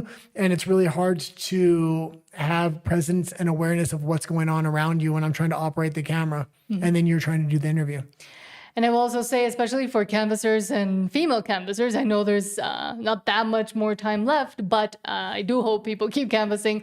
But we've already seen, I mean, John Alberta Patriot. I was going to say John Alberta first. John Alberta Patriot did report on this one lady, and not to comment on her age, but an elderly lady who got her sheets stolen from her. And she's assaulted by a young man taking her sheets. Exactly. So we've already seen these happening. And as we move from canvassing into campaigning, I will also expect a lot of this to continue to happen and to maybe escalate further and further. Yeah. Okay, and let's go into just a clip of Savannah's regular show just so people get an idea of who she is in case they don't know who she is. I think she is the kind of personality and just her first principles that once Alberta independence really gains some steam and she starts to hear about it, I'm sure she'll report on it, which will be good on an international stage. Pauli's Pula, I guess, says Savannah Hernandez exposes how Facebook is shamelessly allowing users to advertise fake ID and human moving around services, I'll say. This is how illegal immigrants are using Meta's Facebook to buy fake IDs and social security cards, access human smuggling services, and illegally work for Uber, DoorDash, and Instacart in online flea markets. For example, this page titled Obtain Your License to Drive from the United States Here advertises multiple fake driver's licenses in several videos alongside fake social security cards and even credit scores. As you scroll... Okay, and absolute fantastic work she's done. I really hope when we reach out to her, she's willing to talk about Alberta independence. We'll have to see, but And I will say there have been a few updates on the assaults, what happened to her. There was apparently a family that was doing most of the going up against her. One of the family members, someone else that wasn't assaulting her, spoke up and condemned the actions of the rest of her family members. But also some people have been arrested in connection to the assault on her. So I guess that is good, but that shouldn't be happening in the first place, especially for an independent journalist and especially for a woman, but for anybody. And we're going to go into Alberta's Canada, which is national politics as it's related to Alberta. But first, we're going to read comments. Okay. I thought that was someone else. There is a ton of news. Obviously, everybody knows Carney's getting that majority today. So and I continue refreshing. Everything really does affect Alberta right now that's happening on a national level. And this is why it's so important. Alberta was the first to move. You have a huge advantage here. This thing needs to push through now because it's going to be very hard to separate come next year for any other province. Mm-hmm. Sean says Alberta won't have to worry about NATO membership. U.S. won't even be in NATO much longer. Oh, we really hope so. And it really does seem like they're making the case both for the U.S. to leave NATO, but the U.S. is making the case for itself as well. Yeah, well, NATO doesn't have much. Even if they wanted to go help in Iran, try to secure the strait, they just don't have the ability. Their navies are in shambles if they even have navies. Glenn Gunn says, good point in that debate. And I always think, why not encourage that? Like, if you disagree on even fundamental issues like Billboard Chris with everybody else that is for Alberta independence, why not get together and debate in a polite fashion and expose the points that either side wants to make? There's no need to just jab at each other forever without real understanding coming from those conversations. Have a conversation that actually makes sense and is worthy for others to watch. Yeah, but Chris got a lot of pushback for that message, and he's already trying to walk it back, but he's also trying to hold his ground, which wasn't a good idea. Yeah.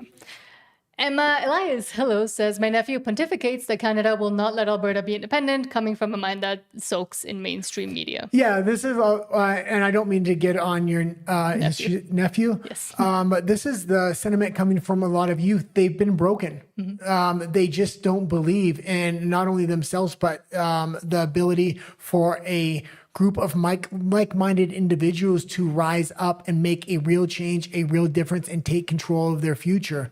Even when I talk to liberals, they're like, oh, that will never happen. Yeah, it will never happen because they think they have this liberal, systematic global control. And that's about to be broken. This isn't just happening in Alberta. There's a sentiment within the EU and a lot of other places right now that they want to break free of this control. We see what's happening in Ireland right now, and that's just another mechanism of trying to break free. But especially amongst the young people, yes, they've never seen that happening or being done, especially in the West, because there has been no movements like this, so there's nothing they can relate it back to.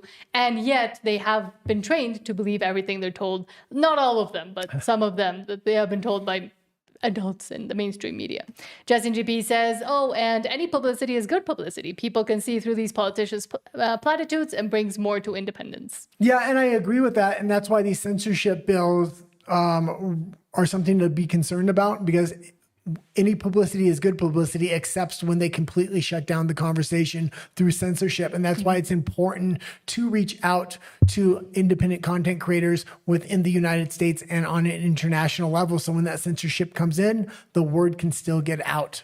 Glenn Gunn says, smart-minded people listen and learn. Yeah. Exactly. That's what I was trying to say. And Jess says, can you imagine when we relax regulations arbitrarily imposed by Ottawa, the industry will flourish out here? But not just the oil industry, but the mining industry and every other industry as well. I don't even say like the banking sector, everything. Manufacturing, I mean, you name it. Because they've gotten a hold of so much and they've restricted so much to their own benefit, but to the benefit, not of the citizens. Well, and that's why these APP documents just, man, you read through them, they're being so conservative, and it's still so much success and benefit for Alberta being independent. They didn't want to overestimate, but when you actually think about it, the level the federal government has held Alberta back through regulations, that economy is going to flourish to a magnitude of, I would say, 10 times bigger than what was estimated in those APP documents.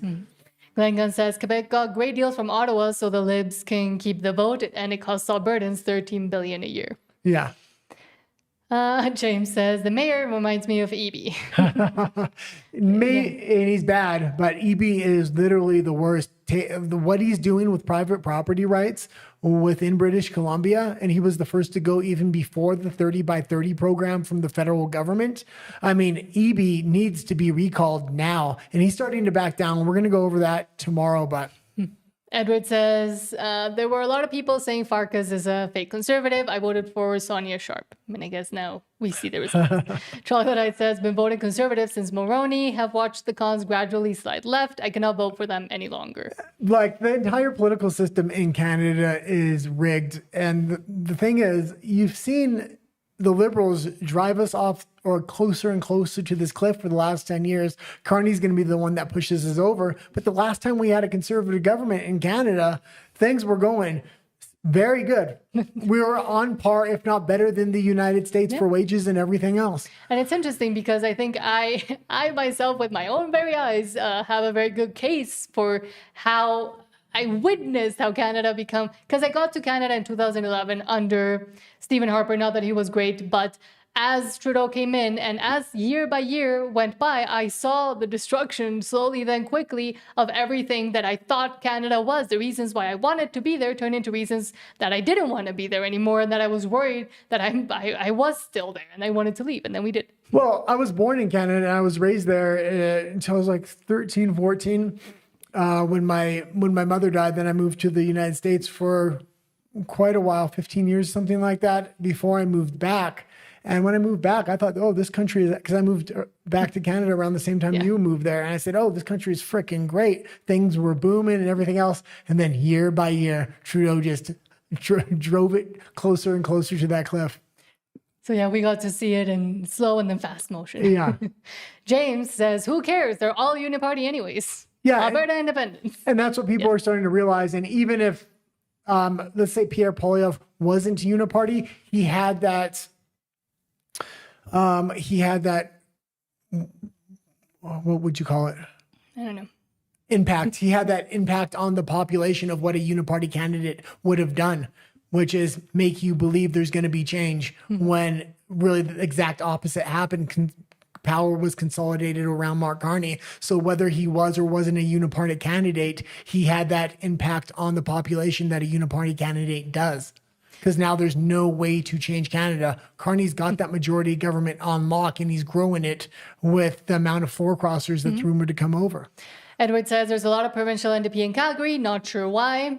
Imports, recent imports, I will say. Well, yeah, and I keep saying in the cities. I think it shocks a lot of people to see how the NDP have a real foothold in Calgary. On purpose, I would say.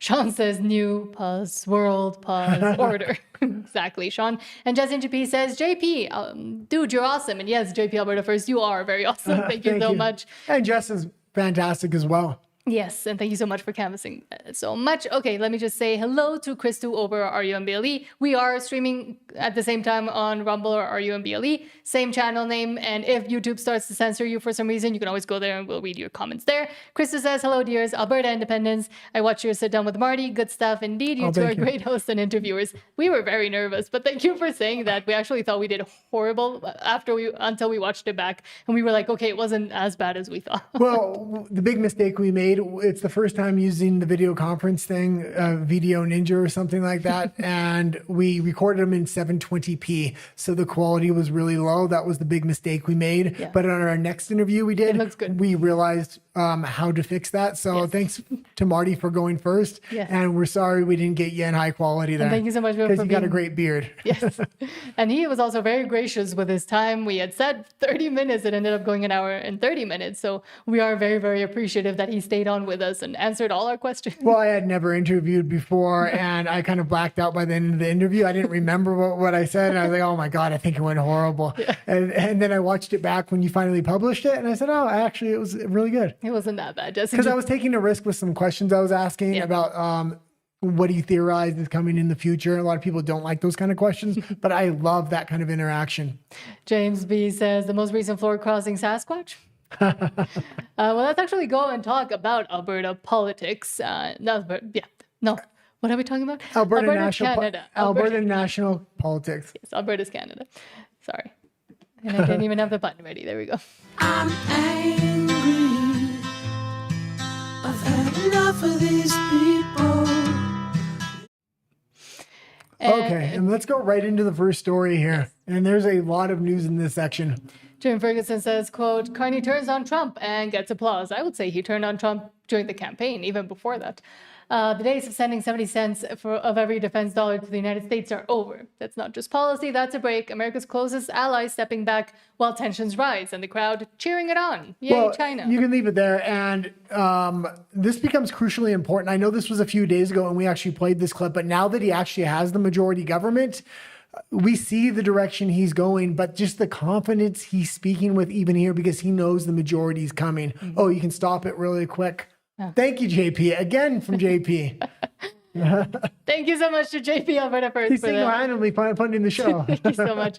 JP Alberta First for the $10 super chat saying people can say what they want about Alberta's NDP. We basically have two very distinct parties here. The NDP does show and have shown what the alternative for Alberta would be under commie rule. Yeah. And I guess that's a good thing that they are showing that, but that should raise the backs on how do you say what's that phrase? Raise the hair on the backs of everybody in Alberta to see what would continue to happen if you don't become independent. But you notice how they got a foothold in that city. And even though what's happening now, a lot of people are going back to the UCP, the way they were able to get that foothold there, if they get a foothold there and in Edmonton, that's the majority of the voters there. And that's exactly how BC fell with Victoria and Vancouver. Yeah. So if you stay with the federal government and don't gain your independence, that's going to be the future. It may take a few years, but that's where things are headed. And that is why the most recent imports almost always end up in the cities, surprisingly enough, because that's where they can make the best impact, I would say. Okay, continuing back with to the story. Carney. This becomes critically important in just the way he's talking here. And says, this is what betrayal looks like, turning away when it matters most, because at a time like this, you don't distance yourself from allies, you stand with them. The days of our military sending 70 cents of every dollar to the United States are over. Yeah, 70 cents of every dollar is now going to start going to China like you did with the ferries and everything else. And you're inviting the CCP military members over to guard natural resource sites with what you call illegal weapons for your own citizens. But for the CCP, it's okay. Sorry, it gets me upset knowing the direction Mark Carney is going to take Canada right into the arms of communism. Because now that's their natural resources that they're guarding. And that's good. And they just clap yay, we want no defense. We want to leave everything unprotected here in Canada. Yay. More Winnie the Pooh. More Winnie the Pooh. That's Xi Jinping, if people don't know. Oh, they'll get mad at you. If you don't know, on the Chinese internet, they banned Winnie the Pooh because so many people were making fun of Xi Jinping for being Winnie the Pooh. Because he looks like Winnie the Pooh. But this is no laughing matter, and it should be obvious to anybody that has a brain. But Wealth Move says, read this slowly. The wife lives in the U.S., 4 kids live and study in the U.S. Around 91% of his portfolio is in the U.S., and he moved it. His home is in the U.S. Brookfield moved headquarters to the U.S., yet he tells Canadians we can't depend on America. And don't we see the contradiction there? Well, and I think this is the clip where he's going to talk about how great Canada is. If it's so great, why aren't your investments in family in Canada right now? And haven't been as well. I feel that strength. I feel that strength in this room. I feel that strength. I feel that strength. As Diana mentioned, we feel that strength across this great country. At this decisive moment, Canadians are demonstrating just how strong we are. You know, it started quietly. I would say they are demonstrating just how strong they are by running over to a communist country to ask for help because the big bad bully they don't want to do what would make it the most. They're not asking for help. They're selling themselves out to communist China. You don't ask for help. China doesn't give help without something in return. Exactly. People choosing a wine from the Okanagan over one from California.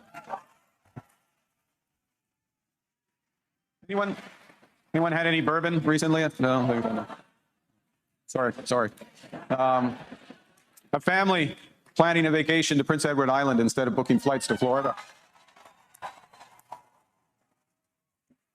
Yeah, because they don't have the money to do that anymore, you Retard. No, but when they're ready to leave permanently, they're going in mass to the Going to United Florida. States. Yeah. And I know the mainstream media in Canada tries to pitch it as U.S. people are fleeing to Canada. It's like 10 to 1. Canadians are rediscovering our country. The Cabot Trail in October. The Columbia Ice Field in June. The Festival International de Jazz à Montréal. The Montreal International Jazz Festival in July. The prairies at harvest where the sky goes on forever.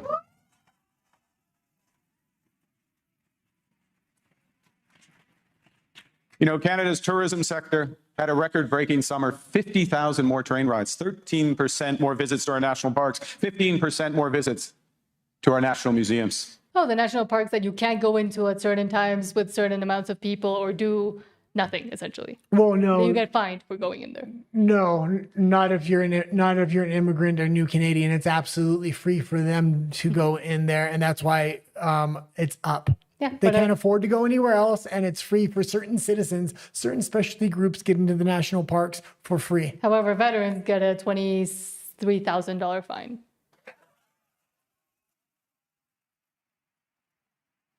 Okay, that's good. And yeah, sycophants. If he was really that in love with Canada, he would be putting Canada first, but he's not. He's putting it last. His family's not there. His investments aren't there. Nothing's there. He's barely there. He's mostly in China. He's gone quite a few times. And he's been trying to follow Trump around the world. Last year, he was trying to do that. So Marty Up North says, Liberals just passed a non-binding resolution banning anyone under 16 from having access to social media. Weird. How else are they going to indoctrinate future voters? This also doesn't help anyone.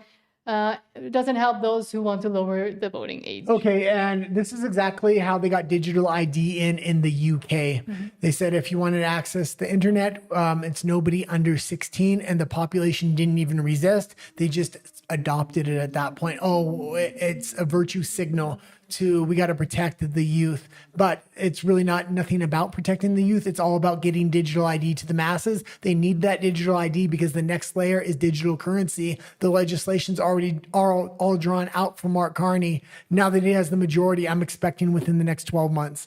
And anytime they want to further surveil, control the population, the excuse is almost always children and women. So it's always under the guise of, oh, we're protecting women, we're protecting children, we're safeguarding XYZ.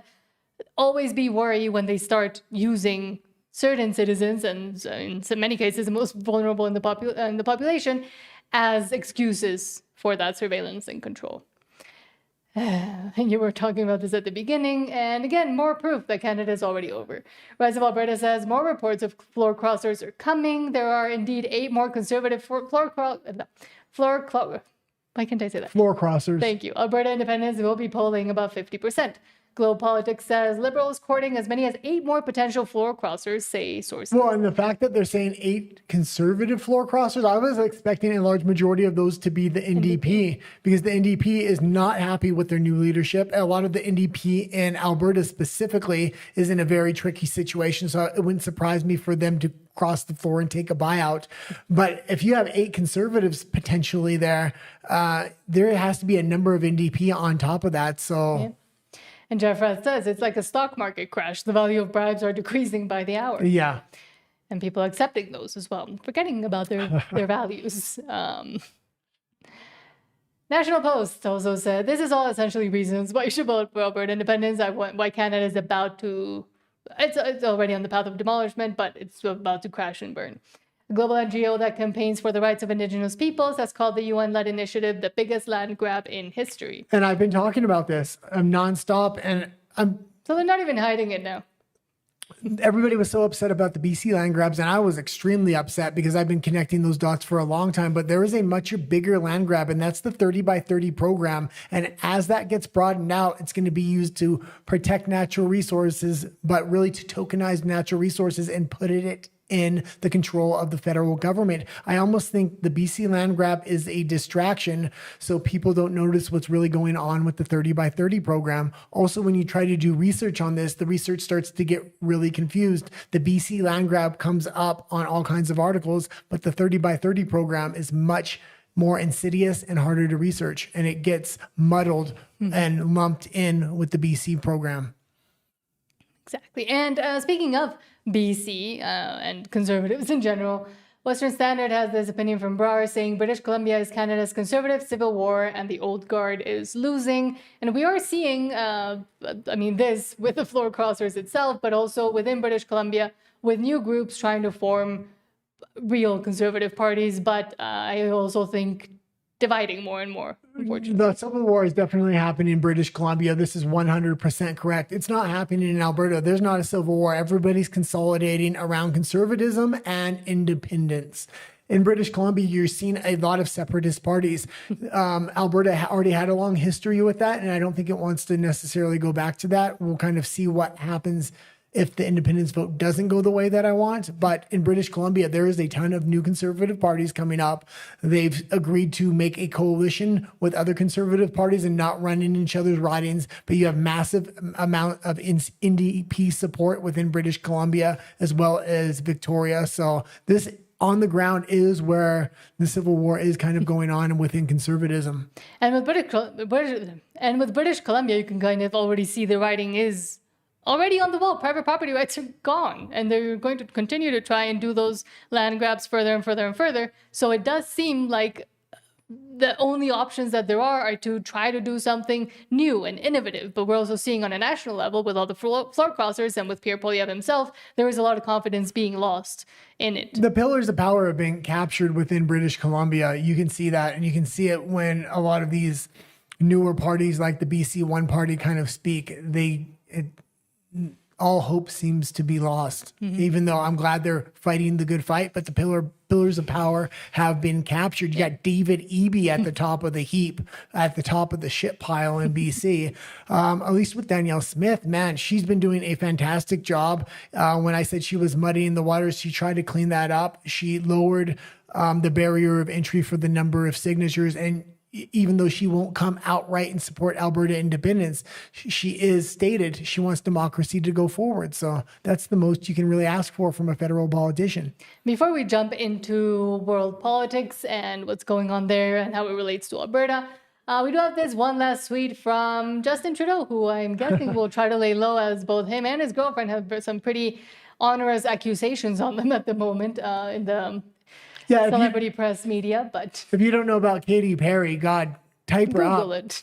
Google it. They're involved in a big scandal right now. Both of them. Marty Up North says, quote, "I did not have Justin Trudeau as a supporter of Alberta independence on my 2026 bingo card. Welcome to the team, Justin." Because yesterday he tweeted after the results of the Hungarian election, quote, "Hungarians voted for change and a renewed commitment to democratic institutions after years of erosion under Viktor Orban. A powerful and positive signal to democracies around the world that citizens can reclaim institutions and restore respect for rights." Yeah, and although I was heartbroken by Viktor Orban not winning the Hungarian election, God, he was the one really pushing back against the EU. What Trudeau said right there is very relevant within Alberta independence, and you can cut and paste that statement. Yeah. After years of erosion under Liberal rule and just the federal government in general, myself, he could say, and Mark Carney, "A powerful and positive signal to democracies around the world that citizens can reclaim institutions." So I guess that is his green light now. Maybe seeing the light, I don't think so. But we'll go into your comments and then we'll go into Alberta and the world. Justin GP says, "No, Alberta independence is all our nightmare, guy. We hear you, brother." Alberta not getting its independence, I guess Justin GP meant, but yeah. JP Alberta First says, "Great point. I see it too. Don't remember to which one. Let me find." Glenn Gunn says, "Jess, we are the secret majority." Yeah, and that's the thing. I don't know if the federal government realizes it quite yet. He is getting the majority.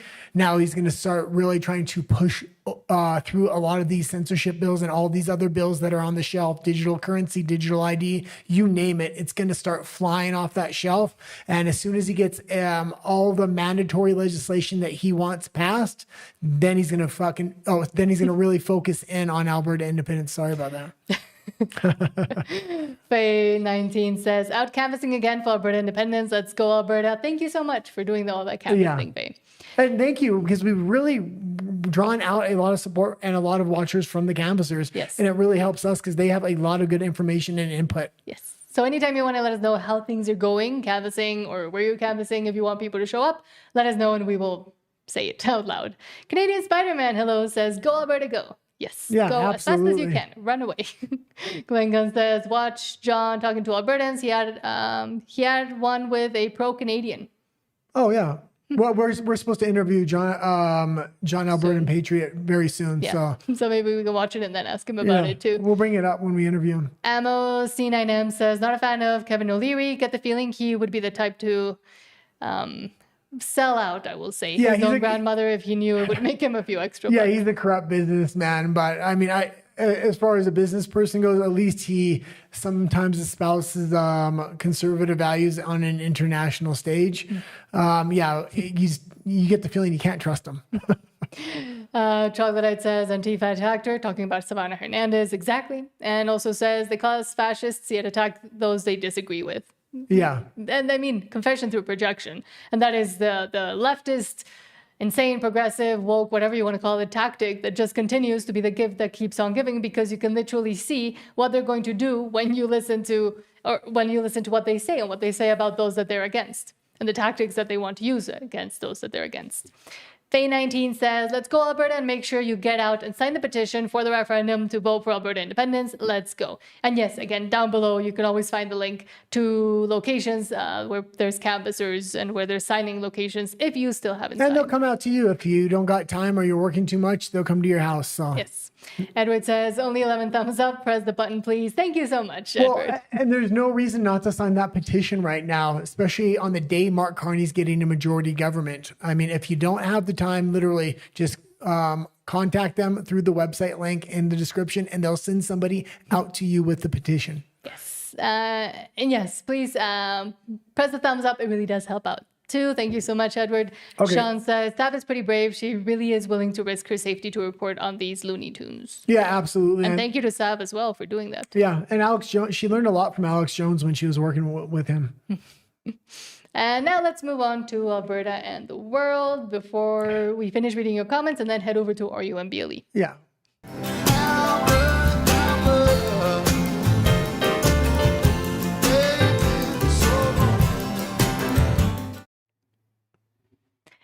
Starting with, and I really don't fully know what this is about, so you're going to have to introduce it. Kirk Loco says, quote, National Day of Strike has been called tomorrow, April 13th. Yeah, and this is about what's going on in Ireland. They had started towing away a lot of the vehicles and a lot of the trucks, and a lot of people thought that was going to be it. It started dying down. People started going home, and then there was a resurgence the next morning. And even though they're taking the vehicles, they're finding another way to protest. They're filling the streets with their bodies, and they're as well calling a national strike. The government will fill this in Ireland if they strike. Well, they called it for today, so we'll see what happened. So, folks, I'm just out walking the dog, trying to clear the head. And I clicked into Facebook, and I see Chris Duffy has called a national strike. I had put out a video asking for it on May 1st. But let's fucking do it tomorrow. Let's strike. Let's bring this fucking government down. And pause it. If they do take the trucks and the tractors and the vehicles, you have to have a backup plan. Where do you go from there? And this was a fantastic, fantastic option. And let's say loudly and peacefully that Gardaí's conduct yesterday is not acceptable. It is not acceptable. So whatever you work at tomorrow, join a strike. Let's see where all these protests are tomorrow. Get up off your arse and go to it. Erin Gabra. Yeah, and it did seem like a lot of people had flooded the streets of Ireland. So it did seem like it was working because all those people should have probably been at work. But they decided that the future of Ireland was far more important. And they're absolutely right. And there's a couple other clips I didn't grab, but a lot of people are saying it's very interesting. There's no migrants out there. And when you look at the St. Patrick's Day parade in Ireland, it was nothing but migrants.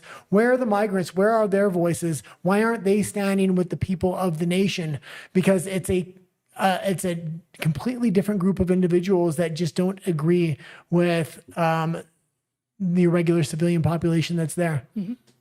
And however, over in Europe as well, we have Eva Vlardingerbrock saying, this looks like the last bastion is gone. The Hungarians are about to learn the true meaning of You don't know what you've got till it's gone. And the rest of us in Europe will have just lost our only real stronghold against the EU. Devastating. And yes, with a supermajority, CISA will be capable of constitutional change, meaning there will never again appear a Hungarian sovereigntist party. This loss is great. People will remember these elections for decades. And he was in power for 16 years. And I will say, yeah, every single government will have some corruption after 16 years. I'm not saying it's not going to have corruption, but what I'm saying is the level of corruption within the EU is on a whole nother level. Viktor Orban was really putting that resistance of globalism on his shoulders when no other country would stand up. There are some supporters now, but when he first started, there was nobody else pushing back. The only reason the Ukraine war hasn't turned into World War III was Viktor Orban. They're weakened to such a degree now, even if they want that war with Russia, I don't think they can finance it. And yet there's also insanity happening over at another globalist bastion, which is the UN. Table Salt says, quote, Canada, of course, France, of course, Spain, of course, Norway, the Netherlands, Australia, the UK, Finland, Switzerland, Austria, and Finland twice have nominated Iran to a committee, the UNCPC, which makes policy on women's rights, disarmament, and terrorism prevention. What a joke, and yes. But I don't have a problem with putting Iran in certain, what you would call it, committees and things like that, but these three specific just seem outlandish to put them in. Really shows the priorities. India, Islamic Republic of Iran, Japan, Mexico, Pakistan. Also, I want to put Mexico in there for that. I want to nominate Mexico, and we live here, and I'm from here. And Pakistan, exactly. It's like all the countries, like maybe they think it'll teach them a lesson if they have to help and make policy on that, but I don't think so. Republic of Moldova, Romania, St. Kitts and Nevis, South Africa, and Uruguay for election by the General Assembly. Okay, you can leave it there, but just ridiculous things. This has really become a shell of what it used to be. It's just another level of corruption that really lures over not only the EU, but a lot of countries globally. But the amount of bureaucracy you have within the EU with the EU governments, the UN governments, then the government themselves on a sovereign level, which they've lost all sovereignty. Exactly. However, we also do see this, Eric Doherty saying, quote, and we got a comment regarding this as well. Donald Trump just stunned the world. Suddenly, oil and gas tankers want to rush to the U.S. to fill up on energy. Look at the Gulf of America. It's almost like 47 had a plan this entire time. Boats are sailing up, heading to our country, big, beautiful tankers. We're loading them with oil, gas, and everything else. It's a pretty beautiful thing to see. The two big countries that are benefiting from this right now are Russia and the United States. Russia is benefiting within the BRICS in the global south. The United States is benefiting massively within the Western empires. It's the only safe place to get oil right now for a lot of these countries. The boats are sailing up and heading out to our country. Big, beautiful tankers, and we're loading them up with oil and gas. Okay, you can leave it there. It's almost like this was the plan. Go over there, cause chaos, make sure the Strait of Hormuz oil is not flowing through there, or if it does, it has to have a toll, which is going to send tankers to America. And the only solution that places like the EU has is what Ursula von der Leyen says. The Middle East crisis has made clear the only lasting way out of fossil dependency is to modernize by shifting to green energy and electrifying the economy as rapidly as possible. These are the same people that literally demolished their nuclear power plants, then shut down all their coal plants, thinking that this was just going to happen overnight. You needed to use your coal and your oil sector coming from Russia to build more nuclear power plants and leapfrog green energy. They're now trying to include nuclear power plants in green energy, but that's just lip service because they've destroyed most of their nuclear power plants. The only real nuclear power within Europe is France. They were the only ones smart enough not to demolish them. But then they became completely dependent on both their enemies, or who they purported to be their enemies, but also other parts of the world that will be unstable, and that where they could have continued production and even increased production to become even more, instead of modernizing, becoming self-reliant. Well, the EU is trying to integrate all the grids within the EU so they have complete control over these countries, not just through banking, but through energy as well. So what we are seeing in the Middle East is not some distant crisis, but in a world in which everything is connected, the effects are direct and they are immediate. Because they made it that way, but she doesn't want to say that. And this is, as I said, the second fossil fuel crisis in just a few years. There's one thing that all these events make clear. We are paying a very high price for our overdependency on fossil fuels. Pause it. And the green fossil fuels are extremely reliable, and there are some fossil fuels within Europe, especially off the coast of Ireland and the UK, and the fact that they're not actively going after that at a higher rate. For our continent is fossil fuel energy will remain the most expensive options in the years to come. But on the other hand, we also have assets. Europe has assets. Pause it. It's not the most expensive. It's the most expensive for Europe because 60% of the price is in taxes from the European Union. And if countries want to lower that taxes, the European Union does not let them. And that is how they're taking away sovereignty from these countries. Europe has assets like her in power. The electricity that is produced in Europe from renewables and from nuclear. And therefore, our strategy to decarbonize has not only been confirmed in the last years, but is growing in importance day by day. And our objective is very clear. We need to scale up the homegrown, affordable, reliable energy. This is the wide range of different renewables we have, but it is also, of course, the nuclear, because they give us independence, predictability, and energy security. And the only lasting way out of the fossil dependency is to modernize. To modernize by shifting electricity generation to renewables and nuclear, and then, of course, by electrifying the economy. Okay, you can leave it there. And they keep saying nuclear now because everybody is demanding it, but they've literally torn down their nuclear facilities and there's no game plan to actually rebuild them. So they put that in there just to kind of appease the people to think they're actually moving in the right direction. And oil is used in every single part of green energy to produce, to transport, and then to recycle. If it can even be recycled, because a lot of solar cells can't be recycled. Wind turbines are literally just buried in the ground at the end of their life term. You get 15 to 20 years out of a windmill or solar. However, what it gives them the most is money, and especially to those that have investments in it and that need to see that system continue to grow and further that system, which is why they also take up positions in power to be able to make sure that their little investment scheme continues to run and work, and giving the obvious, in my opinion at least, lies that green energy is the way forward. Sean says, gotta run, guys. Have a great day. Thank you. And same to you, Sean. James B says, smash the like button, guys. Thank you so much. And yes, it really does help out. Glenn Gunn says, let's go, hockey term for dropping the gloves. Mitch says it with intent. Love that against Mark's elbows up. He wants to do a dirty move. Mitch wants to look you in the face and ask true questions. Very well said. And Justin GP says popcorn, and Glenn says, now I want popcorn. Oh, now I want popcorn. There's times where I've gone to the cinema just because I want popcorn. I don't even really care about the movie, or like it's a movie I might want to watch, but I wouldn't really want to go to the movies. But then because we used to live on top of the Scotiabank Theatre in Vancouver, so I would just go in, give them my ID, go buy popcorn, and then go back upstairs. Well, the back of our building, because we used to share the dumpster with the Scotiabank Theatre in Vancouver, and they just dump out massive amounts of popcorn every hour. They could have given it to me. It just smells like popcorn all the time. Yeah. Troglodyte says, Alberta Freedom Popcorn. Edward says, Bubble says, watch out for the Samasquatch. And then there's a bunch of popcorn emojis.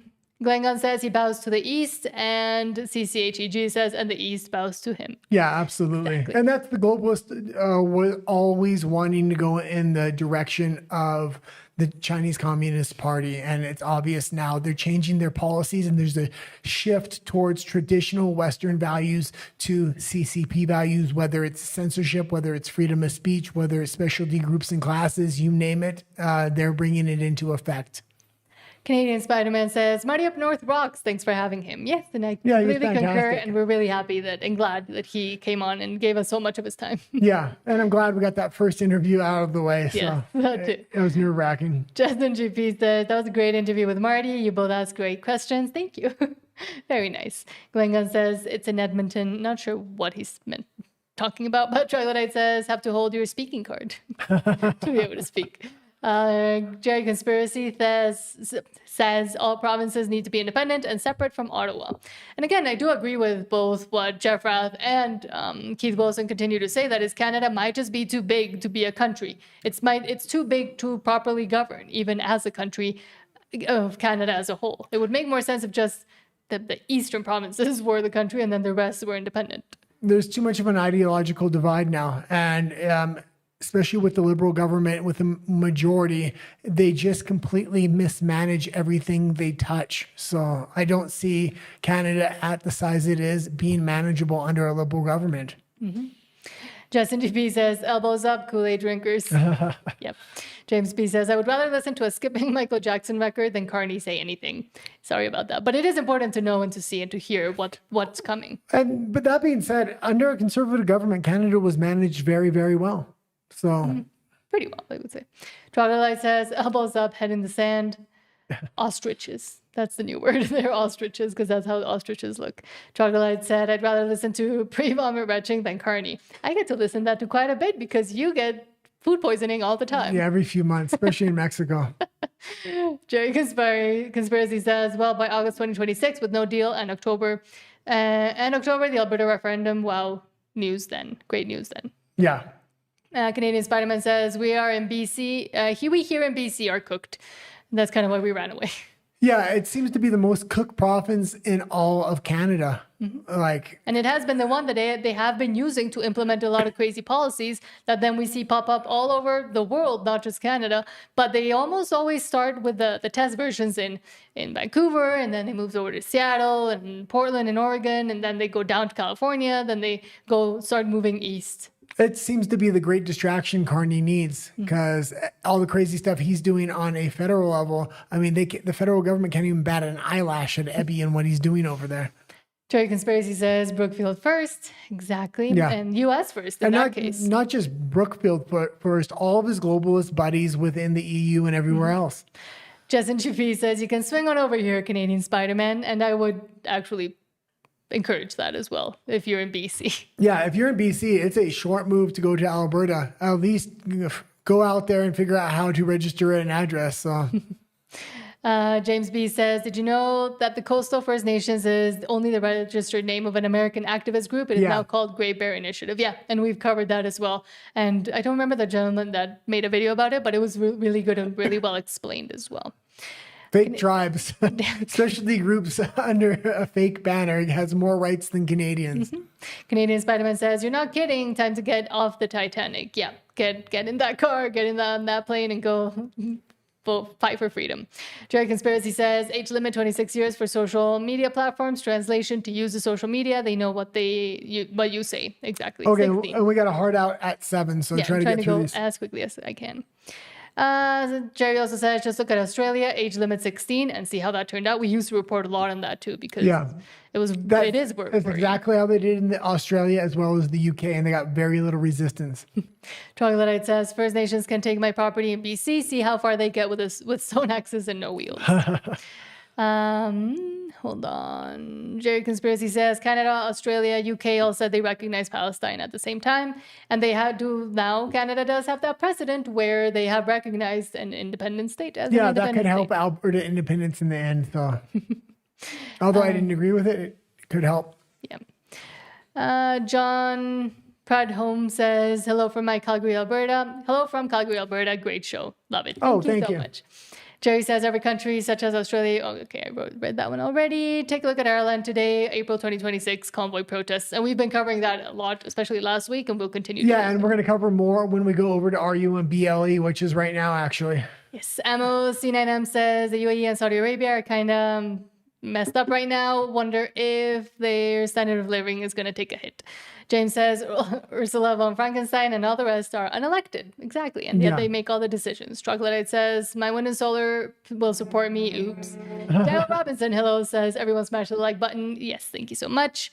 And Silverfeet, hello, says, Turban has some results out. I've been monitoring, but there's not enough. I would say, but it's pretty much liberal. Yeah, we know they're going to win. Okay, let's go over to RU and BLE now. Hold on. Jerry Embarrassed Canadian says elbows up, elbows in Terrebonne, block leading by 1 vote. Scab South is reporting as well. And over at RUMBLE, I'll continue to at least give the preliminary ones. And we actually have a lot of stories on RUMBLE. Yes. So let's go over there now. If you're not subscribed, please do so. It's the one thing that has really been helping this channel get a little bit more reach. We're growing slowly but surely. Hopefully by the summertime, we have enough of a voice to push back against whatever the federal government brings. And if you want to find us on RUMBLE, our username is right down there. It's Nat and the Guy as well. And there will be a 30-second wait screen before you leave. Don't forget to subscribe, and we'll see you in a second over there. Let's get ready to